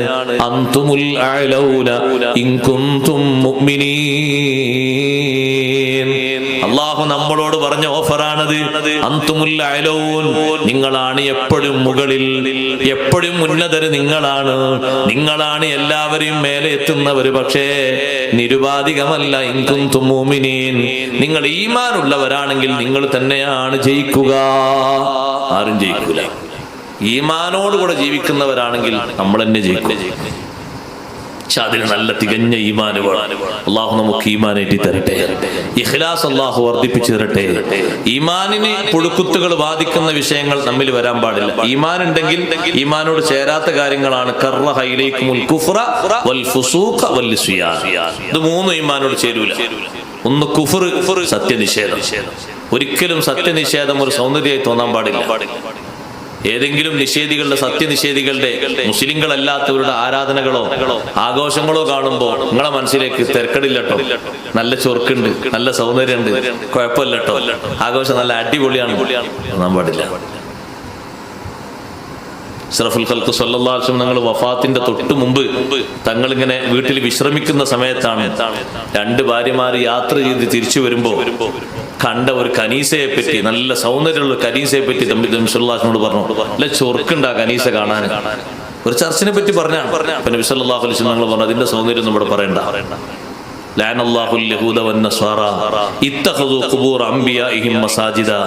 അല്ലാഹു തആല ലഅനത്ത് ചെയ്ത കൂട്ടരാണ് അവര്. അവരെ സൗന്ദര്യം ചൊറുക്കൊന്നും ഇവിടെ പറയണ്ട. ചില ആഘോഷങ്ങൾ കാണുമ്പോൾ നമ്മളെ മനസ്സിൽ തോന്നല്ല, തിരക്കടില്ല, നല്ല ഉഷാറായിട്ട് അടിപൊളിയാണ്, എന്താ സംഗതി. അതിൽ പങ്കെടുക്കും കൂടി ചെയ്ത നല്ല റാഹത്തുണ്ടാവില്ലേ, ഈമാനങ്ങ് പോകും. അള്ളാഹു നമ്മളെ കാത്തുരക്ഷിക്കട്ടെ. പോയിക്കൂടരുത്. ചോറ് കഴിക്കാനല്ലോ ഉസ്താദ്, പ്രശ്നമല്ല. ഭക്ഷണം കഴിക്കാനല്ലേ, കുഴപ്പമില്ലല്ലോ. ഞാൻ പറയുന്നത് നിങ്ങൾക്ക് മനസ്സിലാകുന്നില്ലേ പറയുന്നത്? ശ്രദ്ധിക്കണം, സൂക്ഷിക്കണം. പല ആഘോഷങ്ങളും പല നാട്ടിലും കാണും. ഇപ്പൊ ഒരാഘോഷം നടന്നു, എല്ലാ ഭാഗത്തും ഒച്ചപ്പാട് അല്ലേ, ഒച്ചപ്പാട്. ഇസ്ലാമിൽ അങ്ങനെ പറ്റൂല. ഓല ആഘോഷം നടത്തിയിട്ട് നമ്മൾ എതിർക്കണ്ടോ? അതുപോലെ ആഘോഷമാണ്, പൊട്ടിച്ചുകൊണ്ട് പോലെ അങ്ങനെ ആഘോഷിക്കും. ഇസ്ലാമിൽ അങ്ങനെ ആഘോഷമുണ്ടോ? ഇസ്ലാമിൽ ഒറ്റ ആഘോഷത്തിനും മനുഷ്യനിടങ്ങറാക്കുന്ന പൊട്ടിക്കലില്ല. അവരാഘോഷം നടത്തിക്കൊണ്ട് നമ്മളെ വിമർശിക്കാൻ പോകണ്ട. ഇവിടെ നാട്ടിൽ നടക്കൂല അറിയണ്ട, കാരണം ഇത് ഇന്ത്യ രാജ്യമാണ്, അവർ കൂടി ജീവിക്കാൻ പെർമിറ്റുള്ള രാജ്യമാണ്. നമ്മൾ പോയി ഇവിടെ പൊട്ടിക്കാൻ പാടില്ല, പറയാൻ പാടില്ല, ഒരാഘോഷമാണ് നടത്തിയോട്ടെ. ഇസ്ലാമിലെ ആഘോഷങ്ങളിൽ ഒരു പരിധിയും പരിമിതിയും ഉണ്ട്, അത് അതിന്റെ സൗന്ദര്യത്തിൽ. എന്നാ അത് വെച്ച് മുതലാക്കിയിട്ട് നമ്മളൊരു ധാരണ പൊട്ടിക്കാൻ അത് പറ്റുമോ? അത് പറ്റൂല. അത് നമുക്ക് എന്താ പറ്റാത്തത്? നമ്മളെ നിയമം അതിന് അനുവദിക്കുന്നില്ല. സാമ്പത്തിക ദുരുപയോഗമാണ് ഇസ്ലാം അതിന് അനുവദിക്കുന്നത്. സമ്പത്ത് എന്ന് പറഞ്ഞാൽ അത് സൂക്ഷിച്ച് അതിന്റെ വഴിക്ക് ചെലവഴിക്കണ്ടേ അല്ലേ? രണ്ട് പൊട്ടിക്കുന്ന രണ്ട് ചായ കുടിച്ചിട്ടുണ്ടെങ്കിൽ എന്തോ ആയത്തുണ്ടാവും, അല്ലെങ്കിൽ ഒരു ജ്യൂസ് വാങ്ങി കുടിച്ചാൽ ഒരു സമാധാനം ഉണ്ടാവും, എന്തെങ്കിലും ചായയും കടിയും കുടിച്ചാൽ.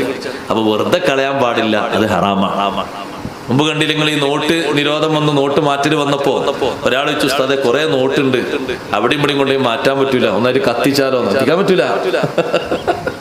കത്തിക്കാൻ പറ്റൂല. എത്ര നോട്ടുണ്ടെങ്കിലും നിങ്ങൾ അതിന്റെ നിയമാവശം സ്വീകരിച്ച് അതിന്റെ വശങ്ങളൊക്കെ സ്വീകരിച്ച് ബന്ധപ്പെട്ട ആളുകളുമായി ബന്ധപ്പെട്ട് കുറച്ച് പ്രയാസപ്പെടേണ്ടി വന്നാലും മാറ്റിയെടുക്കണം. സമ്പത്താണത്, അങ്ങനെ വെറുതെ ആക്കാൻ പാടില്ല. പിന്നെ എന്തിനത് സംഭരിച്ചു കൂട്ടിയത്? കത്തിക്കാൻ പാടില്ല. ഇനിയിപ്പോ അത് എടുക്കൂല കേട്ടോ. ഇനിയിപ്പോ അത് ആകാറില്ല പറഞ്ഞത്. മുമ്പത്തെ വിഷയം വന്നപ്പോ പറഞ്ഞാണ്. ഇപ്പൊ നമ്മളൊരു 100 രൂപ കൊണ്ടുപോയിട്ട് പെരുന്നാളിന്റെ അന്ന് ഒരു 100 രൂപക്ക് പടക്കം വാങ്ങിയിട്ട് നമ്മൾ പറഞ്ഞ പൊട്ടിക്കാം, വെറുതെ. ആ 100 രൂപക്ക് എന്തെങ്കിലും ഒരു വെള്ളമോ ചായ കുടിച്ചിട്ടുണ്ടെങ്കിൽ അത് മുതലായി. വേറൊരാൾക്ക് ഒരു ജ്യൂസ് വാങ്ങി കൊടുത്താൽ കൂലി കിട്ടി, നല്ലൊരു കൂലി. ആളെ കുടിച്ചിട്ട് അൽഹംദുലില്ലാ എന്ന് പറഞ്ഞാൽ കൂലി പിന്നെയും കൂടി, നല്ല ടേസ്റ്റ് കിട്ടും, എനിക്കല്ല ബർക്കത്ത് കിട്ടിയാൽ പിന്നെയും കൂലി കൂടി കണ്ടാ. അപ്പൊ ആ സമ്പത്ത് വെറുതെ കളയാൻ പാടില്ല. അത് കല്യാണത്തിനാണെങ്കിലും അങ്ങനെ തന്നെ. കല്യാണമൊക്കെ ഒന്ന് കഴിഞ്ഞാലേ പുതിയാപ്പിളക്ക് ഉറങ്ങുന്ന ഒരു പൊട്ടിക്കാൻ പാടില്ല. ഒരാളെ ഉറക്കം നമ്മൾ കിട്ടാൻ പാടില്ല. അവരാഘോഷം അവർ നടത്തിക്കോട്ടെ, നമ്മൾ കയ്യിലെടുക്കേണ്ടതില്ല. അതേ സമയത്ത് നമ്മൾ ആഘോഷങ്ങളിൽ ചില പരിധിയും പരിമിതിയൊക്കെ ഇസ്ലാം നൽകിയിട്ടുണ്ട്. നാം വളരെ പരിധിയും പരിമിതി എന്ന് പറഞ്ഞാൽ അങ്ങോട്ടും ഇങ്ങോട്ടും അനങ്ങാൻ പാടില്ല എന്നല്ല. കുട്ടികൾ ആഘോഷിക്കും, അങ്ങോട്ടോടും കളിപ്പാട്ടങ്ങൾ വാങ്ങിക്കൊടുക്കും. പെരുന്നാളിന്റെ കണ്ടില്ലെങ്കിൽ അവർ പാട്ട് പാടും, അങ്ങോട്ടോടും പുതുവസ്ത്രങ്ങൾ ധരിച്ച് പല സന്തോഷങ്ങളും പങ്കിടും. അതൊക്കെ പറ്റും. അഷ്റഫുൽ ഖൽഖ് സല്ലല്ലാഹു അലൈഹി വസല്ലം തങ്ങളുടെ വീട്ടിൽ തങ്ങൾ പെരുന്നാൾ നിസ്കാരം കഴിഞ്ഞ് വീട്ടിലെത്തിയപ്പോൾ 2 പെൺകുട്ടികളൊന്ന് ചെറിയ കുട്ടികളാണ്. ഹദീസിൽ തന്നെ കാണാൻ അവർ പാട്ടാടാൻ പോകുന്ന കുട്ടികളൊന്നും അല്ല. പെരുന്നാളിന്റെ അന്നല്ലേ എന്ന് കരുതിയിട്ട് തങ്ങളെ വീട്ടിൽ ഒരു പാട്ട് പാടി നബി സല്ലല്ലാഹു അലൈഹി വസല്ലം തങ്ങളെ വീട്ടിൽ വെച്ച് ആയിഷ ബീവി റളിയല്ലാഹു അൻഹ അടുത്ത് വെച്ചാണ് ഈ കുട്ടികൾ പാട്ട് പാടുന്നത്. പാട്ട് ഇങ്ങനെ പാടി നല്ല ആസ്വദിച്ചു കൊണ്ടിരിക്കുമ്പോ തങ്ങൾ കട്ടിൽ ഇങ്ങനെ ചെരിഞ്ഞ് കിടക്കുന്നുണ്ട്. അവിടെ വീട്ടിലുണ്ട്, നബി സല്ലല്ലാഹു അലൈഹി വസല്ലം വീട്ടിലുണ്ട്. കുറച്ച് കഴിഞ്ഞപ്പോ കുട്ടികൾ പാട്ട് നിർത്തി. അപ്പൊ തങ്ങൾ എണീറ്റ് നോക്കി, എന്താ പാട്ട് നിർത്താൻ കാരണം? അപ്പൊ അബൂബക്കർ സിദ്ദീഖ് റളിയല്ലാഹു അൻഹു വീട്ടിൽ വന്ന് കുട്ടികളെ നേരെ കണ്ണം ഇങ്ങനെ കാട്ടിയിട്ട് ഒന്ന് പേടിപ്പിച്ചപ്പോ കുട്ടികൾ നിർത്തി. കുട്ടികൾ സിദ്ദീഖ് റളിയല്ലാഹു അൻഹു ഒന്ന് കണ്ണിങ്ങനെ ഒന്ന് വലുതാക്കിയപ്പോ തന്നെ കുട്ടികൾക്ക് തോന്നിയത് പാടാൻ പാടില്ല എന്നാണ്. സിദ്ദീഖ് തങ്ങൾ ആ ഒന്ന് പേടിപ്പിക്കണം നോട്ടം നോക്കുന്നതെന്ന്. കുട്ടികൾ പാട്ട് നിർത്തി. തങ്ങൾ പറഞ്ഞു, ദാഹുമായ അബൂബക്കർ, കുട്ടികളെ വിട്ടേ, കുട്ടികൾ പാടിക്കോട്ടെ. ഇന്നലി കുല്ലി ഖൗമിൻ ഈദ്, ഓരോ വിഭാഗത്തിനും ഓരോ ആഘോഷല്ലേ. വഹാദാ ഈദുന, അത് നമ്മളെ ആഘോഷല്ലേ പെരുന്നാൾ, കുട്ടികൾ പാടിക്കോട്ടെ, അവരെ വിഷമത്തിലാക്കണ്ട. നബി സല്ലല്ലാഹു അലൈഹി വസല്ലം സിദ്ദീഖ് റളിയല്ലാഹു അൻഹു പറഞ്ഞു. കണ്ട, ഇസ്ലാമിലെ ആഘോഷങ്ങൾ ഒക്കെ സന്തോഷങ്ങൾ നിറഞ്ഞതാണ്. എത്ര സന്തോഷങ്ങളാണെങ്കിലും അള്ളാഹുവിന്റെ അടുക്കൽ ആ സന്തോഷങ്ങൾക്ക് കൂലി കിട്ടുന്ന സന്തോഷങ്ങൾ, കുറ്റകരമാകുന്ന ഒരു സന്തോഷങ്ങളും ഒരു ആഘോഷത്തിനും ഇസ്ലാം നൽകിയിട്ടില്ല. അതെന്തിനാ? അത് ആഖിറത്തിൽ നമുക്ക് വിപരീതമായിട്ട് വരാതിരിക്കാൻ വേണ്ടിയാണ് നമ്മൾ സ്വീകരിക്കേണ്ടത്. കുഫ്ർ സ്വീകരിക്കാൻ പാടില്ല, കുഫ്റിനെ സന്തോഷമായി കാണാനും പാടില്ല. ഏതെങ്കിലും ഒരു തരത്തിൽ കുഫറിന്റെ കാഫിരീങ്ങളുടെ ഏതെങ്കിലും ഒരു വിഷയം നമ്മുടെ മനസ്സിലേക്ക് ഇഷ്ടമായി തോന്നാൻ പാടില്ല. കർറഹൈലിക്കുമുൽ കുഫ്റ, കുഫറിനോട് വിരക്തിയാണ് ഈമാനുള്ളവന്റെ മനസ്സിൽ. അതുകൊണ്ട് ഇവിടെ കാണുന്ന കാഫിരീങ്ങളൊക്കെ തച്ച് തകർക്കണമെന്നും കൊല്ലണമെന്നും അല്ല പറയുന്ന അർത്ഥം. അവർ ഓല വൈക്ക് ജീവിച്ചോട്ടെ, ഓല ഇടങ്ങേറാക്കാൻ പോകാൻ പാടില്ല, ശല്യം ചെയ്യാൻ പാടില്ല, ചീത്ത പറയാൻ പാടില്ല. മാനുഷികമായുള്ള എല്ലാ പരിഗണനകളും എല്ലാ ബഹുമാനങ്ങളും കൊടുക്കണം. ഒരു കാഫിറിനെ ചീത്ത പറയാൻ പറ്റൂല. കാഫിറിനെ ഗീബത്ത് പോലും പറയാൻ പറ്റൂല, ഹറാമാണ് ഇസ്ലാമിൽ. ഒരു ഹൈന്ദവനെ ഒരു ക്രൈസ്തവനെ കുറ്റം പറയാൻ പാടില്ല, ഗീബത്ത് പറയാൻ പാടില്ല. ഇസ്ലാമിന്റെ ദൃഷ്ടിയ ഹറാമാണ്, ചെറുദോഷമാണ്, പറയാൻ പാടില്ല. അങ്ങനെ ഒരു ബഹുമാന ഇസ്ലാം നമുക്ക് പഠിപ്പിക്കുന്നു. ഒരു മനുഷ്യനെയും കുറ്റം പറയാൻ പാടില്ല. മുസ്ലിമിനെ മാത്രമല്ല, ഗീബത്തന മുസ്ലിമിനെ മാത്രമേ പറയാൻ പാടില്ലാത്തുള്ളൂ, ഒരു മനുഷ്യനെയും പറയാൻ പാടില്ല. അത് കുറച്ച് തലങ്ങൾ ഉയരുമ്പോ ആലിമീങ്ങൾ സാദാത്യങ്ങൾ വലിയ വലിയ ആൾക്കാരാകുമ്പോ കബീറത്തായി മാറും, വലിയ കുറ്റമായി മാറും. അല്ലാത്ത ആൾക്കാരെ പറ്റി പറയുമ്പോൾ ചെറുദോഷമായി മാറും. പക്ഷേ അത് ഒരു മനുഷ്യനെ പറ്റിയും മുസ്ലിം എന്നല്ല ഒരാളെ പറ്റിയും പറയാൻ പാടില്ല. അവരുടെ ആശയങ്ങൾ അവർ സ്വീകരിച്ച് മുന്നോട്ട് പോയിക്കോട്ടെ, നമ്മുടെ മനസ്സിലേക്ക് അത് തൃപ്തിയായി തോന്നാൻ പാടില്ല. വൽ ഫുസൂഖ്, ഈമാനുണ്ടോ ഫുസൂഖിനോട് എതിരാണ്, ഫാസിഖാകാൻ പാടില്ല. ഈമാനുള്ള മനുഷ്യൻ ഫാസിഖാകാൻ പാടില്ല. ആരാ ഫാസിഖ് എന്ന് പറഞ്ഞാൽ നമ്മളെ അർത്ഥം പറയും. ഫാസിഖിന് എന്താ അർത്ഥം പറയാ? നമ്മളെ നാട്ടിലേക്ക് അർത്ഥം പറയും തെമ്മാടി എന്നല്ല. ആ അർത്ഥം എല്ലാവർക്കും അറിയാം.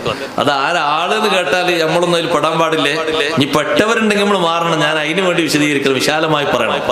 ഫാസിഖ് മുബ്തദി ആരാന്ന് വെച്ചാൽ നമ്മൾ വേഗം പറയും. മുബ്തദി ആരാ? അത് ഇസ്ലാമിന്റെ ആശയങ്ങളോട് വിയോജിപ്പുള്ള പുത്തൻവാദികളായ കുറെ എണ്ണണം നാട്ടിൽ എണ്ണിയ തീരൂല. എത്ര ആൾക്കാരുണ്ട്. ഷിയാക്കൾ തന്നെ ഉണ്ട് 35 വിഭാഗം. ഒന്നും എണ്ണിയ തീരുവോ? എത്ര ഉണ്ട്? അതിന്റെ മോഡൽ പകർപ്പുകളായിട്ട് വേറെ ഉണ്ട്. പഴയ കാലത്ത് കഴിഞ്ഞതുകൊണ്ട് പഴയന്റെ മോഡൽ പുതിയത് വേറെ ഉണ്ട്. പലതുണ്ട്. വിദേഹത്തുകാർ ധാരാളം. പക്ഷെ ആരാ ഫാസിഖ്? ഫാസിഖ് എന്ന് പറഞ്ഞാൽ മനിർതകബ ദംബൻ അദീമൻ വലം യതുബ് മിൻഹു ഔ അസറ അലാ സഗീറ, വലിയ ഒരു ദോഷം ചെയ്തു എന്നിട്ട് അതിൽ നിന്ന് തൗബ ചെയ്ത് മടങ്ങിയിട്ടില്ല എന്നവൻ ഫാസിഖാണ്. വലിയ തെറ്റ് ചെയ്തു. വലിയ തെറ്റ് എന്ന് പറഞ്ഞ ഉദ്ദേശം എന്താ? ഉദാഹരണത്തിന് ഒന്ന് പറയാം. ശർഈയായ കാരണത്തിന് വേണ്ടിയല്ലാതെ നിസ്കാരം പിന്തിച്ചു, വലിയ തെറ്റ്. വലിയ തെറ്റെന്ന് പറഞ്ഞാൽ നമ്മളെ മനസ്സിലേക്ക് പെട്ടെന്ന് ഓടി വരാം. അത് കള്ളുടി, വ്യഭിചാരം, മാതാപിതാക്കളെ വെറുപ്പിക്കലും, പലിശ തിന്നലും, ഇങ്ങനെ കുറെ എണ്ണങ്ങളുണ്ടല്ലോ. അത് മാത്രല്ല, വലിയ തെറ്റെന്ന് പറഞ്ഞാൽ ഇത് മതി സഹോദരങ്ങളെ. വൻകുറ്റങ്ങളിൽപ്പെട്ട ഒന്നാണ് ഞാനീ പറഞ്ഞു. ശർഈയായ കാരണങ്ങൾക്ക് വേണ്ടിയല്ലാതെ നിസ്കാരം പിന്തിക്കുക. അങ്ങനെ ഒരു നിസ്കാരം പിന്തിച്ചിട്ട് ഇതുവരെ വീട്ടിയിട്ടില്ല, അല്ലെങ്കിൽ വീട്ടിയിട്ടുണ്ട് തൗബ ചെയ്തിട്ടില്ല, ആളെ പേര് ഫാസിഖ് എന്നാണ്. സലാം പറയാനും പറ്റൂല, മടക്കാനും പറ്റൂല, മരിച്ചാൽ നിസ്കരിച്ചാനും പറ്റൂല. ഓൻ വീട്ടിൽ വിളിച്ചാൽ പോകാനും പറ്റൂല. അവിടെ നമുക്ക് പ്രശ്നമല്ല, നമുക്ക് മുബ്തദിയെ മാത്രമേ വിഷയമുള്ളൂ. ഫാസിഖും ഡേഞ്ചറാ. മുബ്തദീന്റെ മയ്യത്ത് നിസ്കരിക്കാൻ പറ്റാത്ത പോലെ ഫാസിഖിന്റെ മയ്യത്ത് നിസ്കരിക്കാൻ പറ്റൂല. അതിന് ഞാനൊരു ഉദാഹരണം പറഞ്ഞതാണ്. വലിയ ദോഷം എന്നതിനൊറ്റ ഉദാഹരണം, ശർഈയായ കാരണത്തിന് വേണ്ടിയല്ലാതെ നിസ്കാരം പിന്തിച്ചു. ശർഈയായ കാരണം 2 എണ്ണമാണ്. 2 മൂന്നാമത്തെ ഇല്ല, 2 എണ്ണം. ഒന്ന് നോക്ക് നിങ്ങൾ സഹോദരങ്ങളെ, അയാളെ അനിയന്ത്രിതമായ ഉറക്കം സംഭവിച്ചു പോയി. എന്നും ഉറങ്ങിയിട്ട് രാവിലെ 7 മണിക്ക് എണീച്ച് പല്ലിയേക്കണ ആളെ പറ്റിയല്ല കേട്ടോ. അത് അയാളുടെ സ്വഭാവം അങ്ങനെ. അത് അനിയന്ത്രിതല്ല. എന്നും സുബഹിക്ക് എണീക്കണ ആളാ. പക്ഷെ ഒരു ദിവസം വിളിച്ചിരുന്നു, പെരക്കാരൊക്കെ വിളിച്ചിരുന്നു. പിന്നെ ഇയാൾ നീച്ച കണ്ടപ്പോ പെരക്കാര് പിന്നെ അടുക്കളയിൽ പോയി ചായ കാച്ചി. പിന്നെ വന്നോക്കും പിന്നെ മൂപ്പര് ഉറങ്ങാ. നിങ്ങൾ നീച്ച് സുബഹിസ്കരിച്ചില്ലേ? അതിന് എന്നെ വിളിക്കണ്ട. വിളിച്ചല്ലോ, 2 വട്ടം വിളിച്ചു. കുട്ടികൾ പിന്നെയും വിളിച്ചു. അല്ലാ, അന്നെന്താ വർക്ക് ഇങ്ങനെ കൂടുതലായി പോയത്? ഒരു ദിവസം അങ്ങനെ സംഭവിച്ചു പോയി. നിസ്കരിച്ചാ മതി, അതിന്റെ പേരിൽ അല്ലാഹു ശിക്ഷിക്കൂല.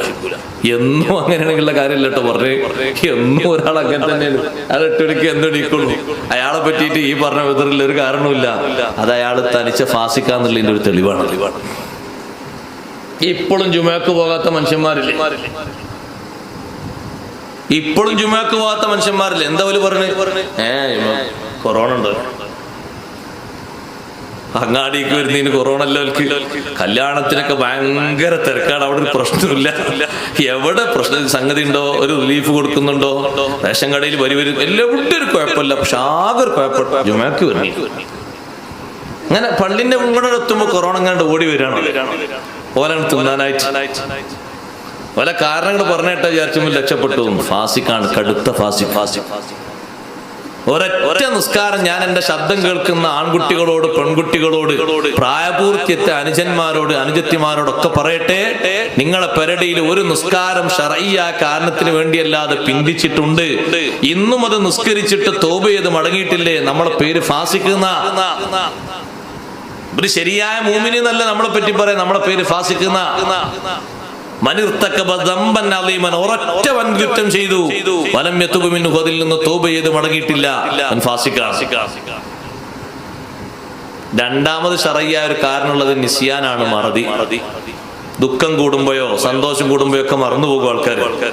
ചിലപ്പോഴൊക്കെ ടെൻഷൻ കൂടിയാൽ മറന്നുപോകും. നിസ്കരിച്ചാൽ മതി, എന്റെ പേരിൽ അല്ലാഹു ശിക്ഷിക്കൂല.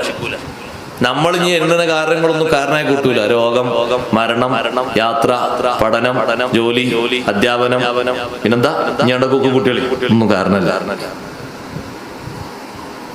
നമ്മളിതല്ലേ കാരണം പറയാൻ വേണ്ടി കുട്ടി, ഇതൊന്നും കാരണമല്ല. ഏതെങ്കിലും ഒരാൾ എന്റെ ശബ്ദം ശ്രവിക്കുന്ന ആളുകളോട് ഞാൻ പറയട്ടെ, ഈമാനിനോട് ചേരൂല ഫിസ്ക്, നേരെ എതിർച്ചേരിയാണ്. ഫിസ്ക് ഉണ്ട് ആള് ഫാസിക്കാണോ, ആളെ പറ്റി മൂമിനെയൊന്നും നേർക്കൊരു പേര് പറയാൻ പറ്റൂല. നമ്മൾ മരിച്ചാൽ നമ്മളെ മയ്യിത്തുസ്കാരം കൊണ്ട് നമുക്ക് ഫലം കിട്ടണം. ശരിയായ നിലക്ക് മൂമിനായിട്ട് പോകണം, ഫാസിക്കായി പോകരുത്. നിസ്കരിച്ച നിസ്കാരങ്ങളിൽ പിറകോട്ട് ചിന്തിച്ചു നോക്കൂ. കുറെ നിസ്കാരങ്ങൾ അങ്ങനെ പെരടിയിലുണ്ടോ? കണക്ക് വെച്ച് വീട്ടിയാ മാത്രം പോരാ, പിന്തിച്ചതിന് തൗബയും കൂടി ചെയ്യണം. ഇനി മേലാല് പിന്തിക്കൂല, അല്ലാ പിന്തിച്ചത് നീ മാപ്പാക്കി തരണം എന്ന് മനസ്സറിഞ്ഞ് ഖേദപൂർവ്വം അള്ളാഹുവിനോട് പറയണം. പശ്ചാത്താപം സ്വീകരിക്കണം. ബാപ്പാനെ വെറുപ്പിച്ചോ ഉമ്മാനെ വെറുപ്പിച്ചോ വൻകുറ്റമാണ്. ആരെങ്കിലും ഒരാളെ നീ ചീത്ത പറഞ്ഞോ വൻകുറ്റമാണ്. മര്യാദക്കേട് അനുസരണക്കേട് കാണിച്ചോ വൻകുറ്റമാണ്. ഏതെങ്കിലും തരത്തിലുള്ള ഒരു വൻകുറ്റം വന്നു, അത് പരിഹരിച്ച് തൗബ ചെയ്ത് മടങ്ങാൻ തയ്യാറില്ലെങ്കിൽ നമ്മുടെ പേര് ഫാസിഖ് എന്നാണ്. ഔ അസറ അലാ സഗീറത്തിൻ, ചെറുദോഷം നിത്യമായി ചെയ്തു. എന്നും ചെയ്യും ഒരു ചെറുദോഷം. ചെറുദോഷത്തിന് ഉദാഹരണമല്ലേ നേരത്തെ പറഞ്ഞ ഗീബത്ത്. എന്നും പറയും ആരെങ്കിലും ഒരാളെ കുറ്റം, അതെന്നും ഒരു പതിവാണ്. എന്നാലും ആളെ പേര് ഫാസിഖ് എന്നാണ്. അപ്പൊ ഫാസിഖ് എന്ന പരിധിയിൽ നിന്ന് ഒരു മനുഷ്യൻ മാറിയെങ്കിലേ അവൻ തികഞ്ഞ മൂമിനാവുകയുള്ളൂ.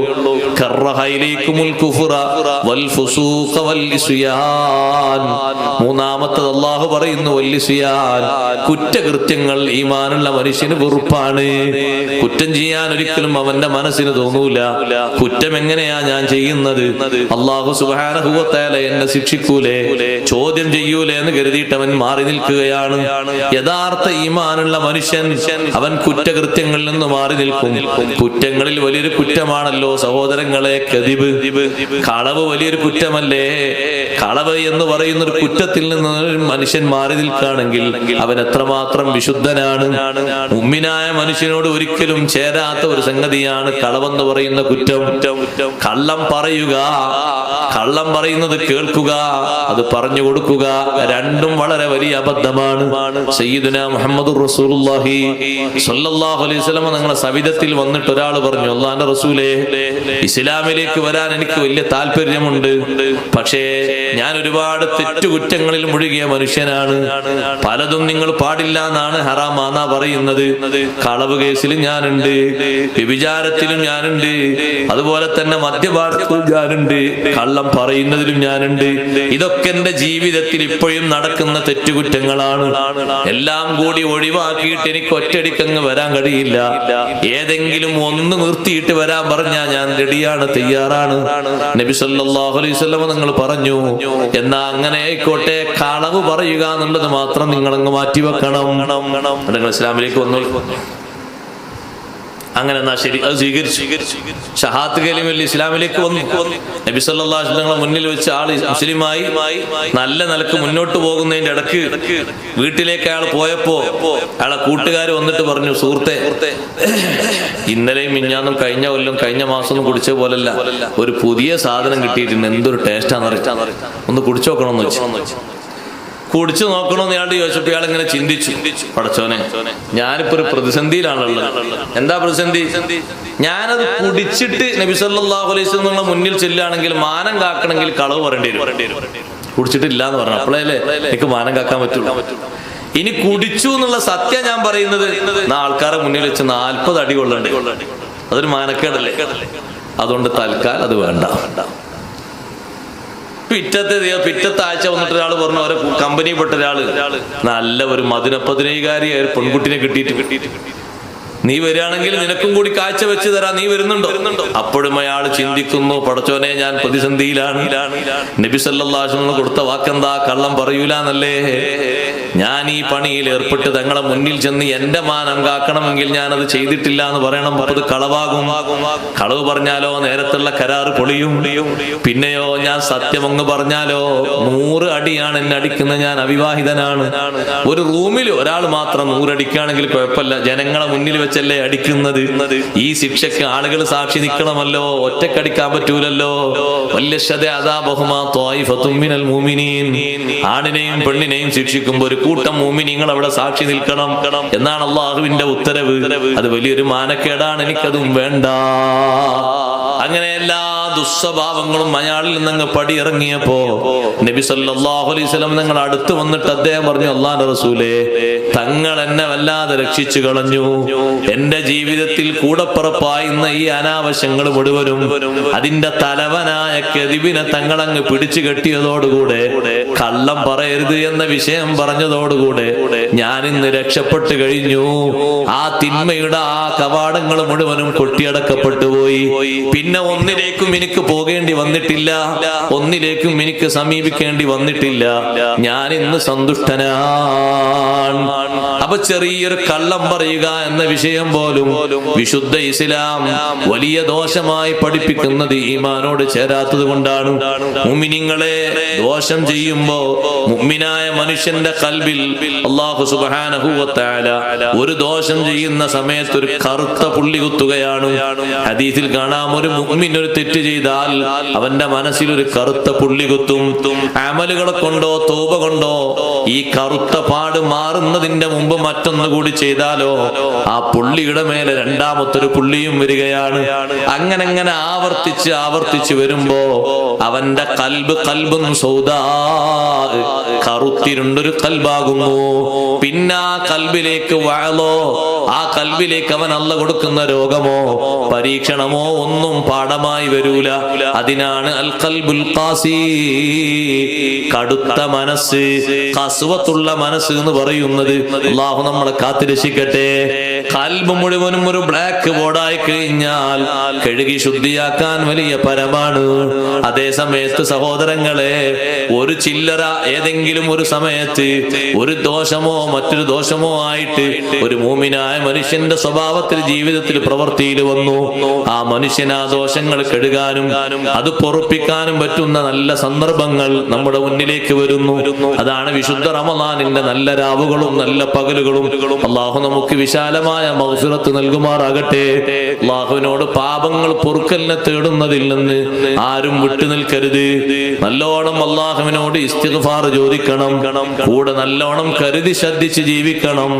ദോഷങ്ങൾക്ക് ഏറ്റവും കൂടുതൽ അനുവാദമുള്ള, പെർമിഷനുള്ള, സൗകര്യങ്ങളും സംവിധാനങ്ങളും ഏറെയുള്ള, നല്ലോണം കഴിയുന്നൊരു സമാനിലാണ് നമ്മൾ താമസിക്കുന്നത്, ജീവിക്കുന്നത്.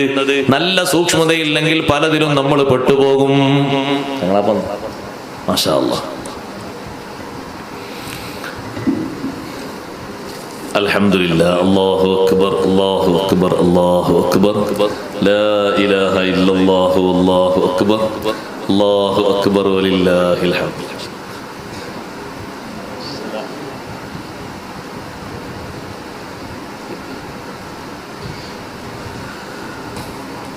അൽഹംദുലില്ലാഹ് സുമ്മ അൽഹംദുലില്ലാഹ്. നമ്മുടെ ഈ ബദറിന്റെ രാവ് മജ്ലിസിന് നേതൃത്വം നൽകുന്നതിന് ആദരണീയരായ സയ്യിദ് അവർകൾ നമ്മുടെ മജ്ലിസിലെത്തി. അല്ലാഹു തആല അവിടുത്തേക്ക് ആഫിയത്തുള്ള ദീർഘായുസ്സ് നൽകുമാറാകട്ടെ.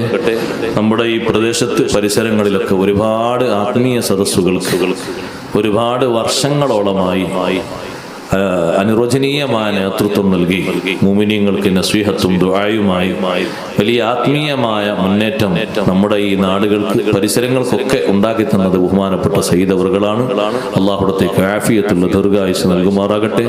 ഖിദ്മകളൊക്കെ അല്ലാഹു ഖബൂൽ ചെയ്യുമാറാകട്ടെ. പൂർവോപരി ഉത്തരോത്തരം അല്ലാഹു ഇസ്സത്ത് ഹിമ്മത്ത് അല്ലാഹു ഏറ്റി നൽകുമാറാകട്ടെ. ഞാൻ ഒറ്റ കാര്യം കൂടി പറഞ്ഞു നിർത്തുകയാണ്. എല്ലാവരും നല്ലോണം ശ്രദ്ധിക്കണം. പല ഭാഗങ്ങളിലായി നമ്മുടെ ഈമാൻ കവർന്നെടുക്കുന്നതിന് ദോഷങ്ങൾ, തെറ്റുകൾ, കുറ്റങ്ങൾ ആവർത്തിച്ച് പല വിധേന വരുന്നുണ്ട്.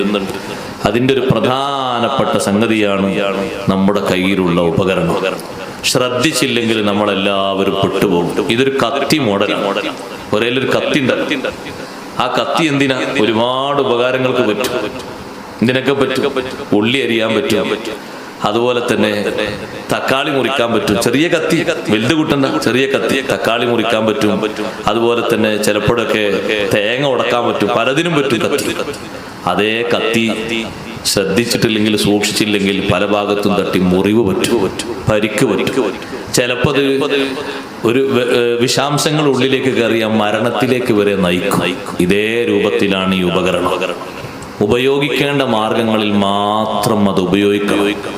വളരെ കരുതൽ, വളരെ ശ്രദ്ധ നമ്മുടെ ഭാഗത്തുനിന്ന് വേണം. പിടിച്ചു നിൽക്കാനുള്ള കഴിവ് അല്ലാഹു നമുക്ക് നൽകുമാറാകട്ടെ. അനാവശ്യങ്ങളൊക്കെ പറഞ്ഞിട്ടും വിമർശിച്ച ആളുകളോട് ഒരൊറ്റ വാക്ക് പോലും അനാവശ്യമോ മറുപടിയോ പറയാത്ത മറിയം ബീവി റളിയല്ലാഹു അൻഹയ്ക്ക് അല്ലാഹു ബഹുമാനം നൽകിയതുപോലെ തെറ്റുകുറ്റങ്ങൾ കുമിഞ്ഞുകൂടി മുന്നിലേക്ക് വരുമ്പോൾ നമ്മൾ ഒറ്റ കാര്യം ചെയ്യേണ്ടതുള്ളൂ, പിന്തിരിഞ്ഞു നിന്ന് നല്ല ക്ഷമ പാലിക്കാൻ. ഞാനൊരു മുഅ്മിനാണ്, ഞാനൊരു മുസ്ലിമാണ്, എനിക്കത് യോജിക്കൂല, എന്റെ ഈമാനോട് യോജിക്കൂല, എനിക്കത് വെറുപ്പാ വേണ്ടത്. അതുകൊണ്ട് ആ സിനിമയോ നാടകങ്ങളോ കോമഡികളോ ഒന്നും നമ്മുടെ ജീവിതത്തിന്റെ ഭാഗമായി മാറരുത്.